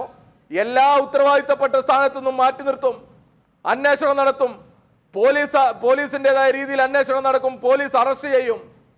അതല്ലേ ഈ കേരളത്തിലുള്ളത്? എന്നിട്ടാണ് ഉത്തരവാദിത്തപ്പെട്ട പാർലമെന്റ് മെമ്പറെ നിങ്ങൾ സംരക്ഷിക്കുന്നത്, നിങ്ങൾ ന്യായീകരിക്കുന്നത്. നിങ്ങളുടെ ഏതെങ്കിലും ഒരു ഉത്തരവാദിത്തപ്പെട്ട നേതൃത്വം ഇറങ്ങി വന്ന് ഇത് രാജ്യത്ത് ചർച്ചയായ വിഷയമാണല്ലോ, അറിയാത്ത കാര്യമൊന്നുമല്ലല്ലോ, രാജ്യത്തെല്ലാവരും ചർച്ച ചെയ്യുന്നു, പ്രയാസത്തോടു കൂടി നോക്കിക്കാണുന്നു. ഈ വിഷയത്തിൽ എന്തേ ഒരു കുറിപ്പിറക്കാത്തത്, നിങ്ങൾ ഒരു പ്രതികരണം നടത്താത്തത്? അത് നടത്താൻ സാധിക്കില്ല. നിങ്ങൾക്ക് ഈ വിഷയത്തിൽ ഒരടി മുന്നോട്ട് പോകാൻ പറ്റില്ല. ഈ ബ്രിജ് ഭൂഷണെ പോലെയുള്ള ക്രിമിനലുകളെ താങ്ങി നടക്കുന്നവരാണ് രാജ്യത്തെ BJP. ആ BJPയെ സംബന്ധിച്ചിടത്തോളം ഒരു നിലപാടെടുക്കാൻ സാധിക്കുകയില്ല. അങ്ങനെ നിലപാടെടുക്കാൻ ത്രാണിയുള്ളവരുടെ പാർട്ടി അല്ല BJP. ചർച്ചയതിന്റെ അവസാന ഘട്ടത്തിലേക്ക് എത്തുകയാണ്. ശ്രീകുമാർ കേൾക്കാമോ? ശരി, അദ്ദേഹത്തിൻ്റെ ടെലിഫോൺ ലൈൻ കട്ടായിരിക്കും തോന്നി. ശ്രീ വസീഫ്, നമുക്ക് ഈ ചർച്ച ഇവിടെ ഏകദേശം അവസാനിപ്പിക്കേണ്ട സമയമായി. താങ്കൾ നമ്മളോടൊപ്പം വൈകി ചേർന്നൊരു പ്രശ്നമായി പോയി. സാരമില്ല, നമുക്ക് പിന്നീട് ഒരിക്കൽ വിശദമായിരിക്കാം. അപ്പോൾ ഇനിയിപ്പോൾ 5 ദിവസം കർഷക സംഘടനകൾ സമയം നൽകിയിട്ടുണ്ട്. ഈ സമരം അതിൻ്റെ മറ്റൊരു തലത്തിലേക്ക് പോവുകയാണ്. യുവജന സംഘടനകൾക്ക്, DYFIക്കൊക്കെ ഇനി വലിയ റോളുകൾ ഈ സമരത്തിൽ ഇതിങ്ങനെ പോവുകയാണെങ്കിൽ വഹിക്കാനുണ്ട്. നിങ്ങളതിൻ്റെ ഇന്ന് വലിയ തുടക്കം ഇട്ട് കഴിഞ്ഞിരിക്കുന്നു, വലിയ പ്രക്ഷോഭങ്ങൾക്ക് രൂപം നൽകി കഴിഞ്ഞിരിക്കുന്നു. എങ്ങനെയാണ് വരും ദിവസങ്ങളിൽ DYFI മുന്നോട്ട് പോവുക? ഇതില് ഈ സമര പോരാളികൾക്ക് ഐക്യദാർഢ്യം കൊടുക്കുക, അവർക്ക് പിന്തുണ കൊടുക്കുക എന്നുള്ളത് തന്നെയാണ് രാജ്യത്തെ യുവജനങ്ങളുടെയും രാജ്യത്തെ ജനങ്ങളുടെയും ഏറ്റവും പ്രധാനപ്പെട്ട ഉത്തരവാദിത്തം. ആ ഉത്തരവാദിത്തത്തിൽ തന്നെയാണ് ഞങ്ങളെപ്പോലെയുള്ള DYFI പ്രവർത്തകരും നിൽക്കുന്നത്. ഞങ്ങൾ ഇന്നലെയും അതിനു മുന്നേ നേരത്തെ കഴിഞ്ഞ ആഴ്ചകളിലെല്ലാം ഈ സമരത്തിന്റെ മുദ്രാവാക്യം വെച്ചുകൊണ്ട് കേരളത്തിലും ഇന്ത്യയിലാകെയും ഞങ്ങൾക്ക് സ്വാധീനമുള്ളിടത്തെല്ലാം ഈ പ്രക്ഷോഭങ്ങളും പ്രതികരണങ്ങളും ഉയർത്തിക്കൊണ്ടുവന്നിട്ടുണ്ട്. ഈ പുതിയ സാഹചര്യത്തിൽ കൂടുതൽ തീവ്രമായി, കൂടുതൽ ശക്തമായി ഈ ഗുസ്തി താരങ്ങൾ സമരത്തിൽ നിൽക്കുന്ന ഈ സാഹചര്യത്തിൽ അവർക്ക് പിന്തുണയുമായി DYFI ഉണ്ടാകും എന്നുള്ളതിൽ ഒരു തർക്കവുമില്ല. ഞങ്ങളുടെ അഖിലേന്ത്യാ പ്രസിഡന്റ് സഖാവ് A. റഹീം ഉൾപ്പെടെയുള്ളവരുടെ സംഘം നിരവധി തവണ ഈ ഗുസ്തി താരങ്ങളുടെ സമര കേന്ദ്രങ്ങളിലേക്ക് പോയിട്ടുണ്ട്. അവർ പോലും ഈ പോലീസ് അതിക്രമങ്ങൾക്ക് വിധേയരായിട്ടുണ്ട്. എന്ത് സംഭവിച്ചാലും ഞങ്ങളുടെ എല്ലാ സാധ്യതയും ഉപയോഗിച്ച് ഈ ഗുസ്തി താരങ്ങളുടെ ന്യായമായ ആവശ്യങ്ങളോടൊപ്പം DYFI ഉൾപ്പെടെയുള്ള സംഘടനകൾ ഉണ്ടാകും എന്നുള്ളതിൽ ഒരു തർക്കവുമില്ല. വ്യത്യസ്തങ്ങളായ സമര പ്രവർത്തനങ്ങളുമായി മുന്നോട്ട് പോകും. ഈ BJPയുടെ ഈ കപട രാഷ്ട്രീയ മുഖം, അവർ ഈ രാജ്യത്തെ സ്ത്രീകളെക്കുറിച്ച് സംസാരിക്കാറുണ്ട്, അവരുടെ അഭിമാനത്തെക്കുറിച്ച് സംസാരിക്കാറുണ്ട്. എന്നാൽ ന്യായമായ ആവശ്യങ്ങൾക്ക് മുമ്പിൽ സ്ത്രീകളെ പീഡിപ്പിക്കുന്ന BJPയുടെ നേതൃത്വത്തിനെതിരെ ഒരു പ്രതികരണം നടത്താനോ അവരെ അറസ്റ്റ് ചെയ്യാനോ നിയമത്തിന്റെ മുമ്പിൽ കൊണ്ടുവരാനോ തയ്യാറാകാത്ത ഈ BJPയുടെ RSSന്റെ നയത്തിനെതിരെ രാജ്യവ്യാപകമായി വലിയ പ്രക്ഷോഭങ്ങൾക്ക് DYFI നേതൃത്വം കൊടുക്കും എന്നുള്ളതിൽ യാതൊരു സംശയവുമില്ല. വലിയ പോരാട്ടങ്ങൾക്ക് ഈ രാജ്യം സാക്ഷിയാകും. ശരി, ശ്രീ സുധേഷ്, നമുക്ക് അവസാനിപ്പിക്കാം. അതായത് നമ്മൾ ഇത്രയും നേരം അതിൻ്റെ വിവിധ വശങ്ങൾ, അതിൻ്റെ രാഷ്ട്രീയമടക്കമുള്ള വിവിധ വശങ്ങൾ ചർച്ച ചെയ്തു. ഇവിടെ മറ്റൊരു കാര്യം കൂടി, അതിൻ്റെ ഒരു കായിക മേഖലയിൽ നിന്നുള്ളൊരു വശം കൂടി പരിഗണിക്കേണ്ടതുണ്ടല്ലോ. ഇത് ഈ രീതിയിൽ മുന്നോട്ട് പോവുകയാണെങ്കിൽ, നടപടികളില്ലാതെ കായിക താരങ്ങൾ തെരുവിൽ സമരം ചെയ്യേണ്ട സാഹചര്യവുമായി മുന്നോട്ട് പോയാൽ, ഇപ്പോൾ വേൾഡ് റെസ്ലിംഗ് ഫെഡറേഷൻ്റെ ഒക്കെ ഇടപെടലുകൾ വന്നിട്ടുണ്ടല്ലോ, അതിൻ്റെ ഒരു തുടർച്ച കൂടി ഉണ്ടാകാനുള്ള സാധ്യത കാണുന്നുണ്ടോ? സസ്പെൻഷൻ അടക്കമുള്ള കാര്യങ്ങൾ ഒരു പക്ഷേ മുന്നിൽ നിൽക്കുന്നുണ്ടോ ഇന്ത്യയുടെ റെസ്ലിംഗ് ഫെഡറേഷൻ്റെ? ഇല്ല മനു, നിലവിൽ തന്നെ റെസ്ലിംഗ് ഫെഡറേഷൻ നടപടി നേരിട്ടുകൊണ്ടിരിക്കുന്ന ഒരു സംവിധാനമാണ്. അപ്പോൾ അതിനെതിരെ ഇപ്പോൾ വേൾഡ് അതിൻ്റെ ലോക സംഘടന, റെസ്ലിംഗ് സംഘടന ഇതിനെതിരെ പ്രതിഷേധിക്കാൻ തയ്യാറായി എന്നുള്ളത് നല്ല കാര്യം തന്നെയാണ്. പക്ഷേ ഇവിടെ പറയേണ്ടത്, ഇപ്പോൾ ഇന്ന് നമ്മുടെ കായിക മന്ത്രി പറഞ്ഞൊരു കാര്യമുണ്ട്, ഇന്ത്യൻ കായിക രംഗത്തെ അപമാനിക്കരുതെന്നാണ് പറഞ്ഞത്. ലോകത്തിന് മുന്നിൽ ഇന്ത്യ അപമാനിതരായിക്കൊണ്ടിരിക്കുന്ന ഒരു സാഹചര്യം. ആ സമയത്താണ് തികച്ചും ഒരു തമാശ, അല്ലെങ്കിൽ അദ്ദേഹം ട്രോള് പറഞ്ഞാണെന്നൊരു സംശയം. അപ്പോൾ അതുകൊണ്ട് ഇത് കായിക രംഗത്തേക്ക് കടന്നു വരുന്ന ഇതൊരു വലിയ പോരാട്ടം. ഞാൻ ഇവിടെ ഒരു കാര്യം പറയാം. ഫൊഗട്ട് ഫാമിലിയുടെ ഡങ്കൽ പോലുള്ള സിനിമ നമ്മൾ കണ്ടാണ്. സാക്ഷി മാലിക്കിൻ്റെയൊക്കെ ജീവിതം. അവർ ചെറുപ്പത്തിൽ ഈ ഗുസ്തി പിടിക്കാൻ പോകുമ്പോൾ അവരെ പലരും ക്രൂരമായി പരിഹസിക്കുകയും പുരുഷന്മാരുടെ കൂടെ പോരാടി, ഞാൻ അതിനെ ഒരു ലിംഗഭേദത്തോട് അങ്ങനെ വളർന്നു വന്നവരാണ്. പല നാട്ടുകാരുടെ പ്രതിഷേധം, കളിയാക്കലുകൾ, ഇതിനെതിരെല്ലാം പ്രതികരിച്ച് അല്ലെങ്കിൽ അതിനെല്ലാം അതിജീവിച്ച് മുന്നോട്ട് വന്നവരാണ്. അവരുടെ കണ്ണിൽ ഈ കണ്ണ്, സുധേഷ്, അവരുടെ കണ്ണിൽ ഈ കണ്ണുനീർ നമ്മൾ മുമ്പ് കണ്ടത് എപ്പോഴാണെന്നറിയാവോ? സാക്ഷി മാലിക്കാണെങ്കിൽ ഒന്ന് റിയോ ഡി ജനീറോയിൽ ആ പോഡിയത്തിൽ ആ മെഡല് കഴുത്തിലണിഞ്ഞ് നമ്മുടെ ദേശീയ ഗാനത്തിന് കാതോർത്ത് നിൽക്കുമ്പോഴാണ് അവരുടെ കണ്ണിൽ ഈ കണ്ണുനീർ നമ്മൾ കണ്ടത്. പിന്നെ ഇപ്പോൾ കാണുന്നത് ഈ മെഡലുകൾ ഗംഗയിൽ ഒഴുക്കാൻ പോകുന്ന ദുരവസ്ഥയുടെ മുൻപിലാണ്. അതാണ് നമ്മുടെ രാജ്യം ഈ കഴിഞ്ഞ 6 വർഷത്തിനിടയിൽ നമ്മൾ അനുഭവിച്ച വ്യത്യാസം. തീർച്ചയായും മനു. അപ്പോൾ ഞാൻ പറഞ്ഞു വരുന്നത്, അവരുയർത്തുന്ന ഈ ശബ്ദം, ഈ പ്രതിഷേധം, ഇത് നാളെ കായിക രംഗത്തേക്ക് കടന്നു വരാനുള്ള ഇന്ത്യയുടെ ഭാവി പെൺകുട്ടികളായാലും ആൺകുട്ടികളായാലും അവർക്കെല്ലാമുള്ള ഒരു പ്രചോദനമാവുന്ന തരത്തിലേക്ക് മാറണം. അതിന് ഈ പ്രതിഷേധം വലിയ രൂപത്തിലേക്ക് മാറേണ്ടിയിരിക്കുന്നു. അതിനുള്ള പിന്തുണ ഈ പ്രതിഷേധം ആർജിക്കുന്നുണ്ട്. നമ്മുടെ കായിക രംഗത്തെ മലിനമായ മാലിന്യങ്ങൾ, കറുപ്പുകൾ മാറ്റാൻ ഇത് ഉപകരിക്കട്ടെ. അല്ലെങ്കിൽ ഈ സമരം ഇന്ത്യയിലെ ജനാധിപത്യത്തിന് തന്നെ ഒരു നല്ല ലക്ഷണമായി മാറട്ടെ എന്ന് മാത്രമാണ് ഈ അവസരത്തിൽ പറയാൻ. തീർച്ചയായും വളരെയധികം നന്ദി ശ്രീ വി വസീഫ, ശ്രീ ശ്രീകുമാർ, ഒപ്പം തന്നെ ശ്രീ സുധേഷ്, ശ്രീ പത്മിനി തോമസ്. ഏതായാലും എത്ര ന്യായീകരണങ്ങൾ കൊണ്ട്, എത്ര നുണകൾ കൊണ്ട് മറച്ചു പിടിച്ചാലും നീതിയുടെ വെളിച്ചം ഒരു ദിവസം അത് വ്യാപിക്കുക തന്നെ ചെയ്യും. ആ വലിയ പ്രതീക്ഷയാണ് ഈ സമരം നൽകുന്നത്, അതിന് കിട്ടുന്ന പിന്തുണ നമുക്ക് നൽകുന്നത്. ഏതായാലും ചർച്ചയിൽ പങ്കെടുത്ത എല്ലാവർക്കും ഒരിക്കൽ കൂടി നന്ദി. ന്യൂസ് ആൻഡ് വ്യൂസ് ഇവിടെ അവസാനിക്കുകയാണ്.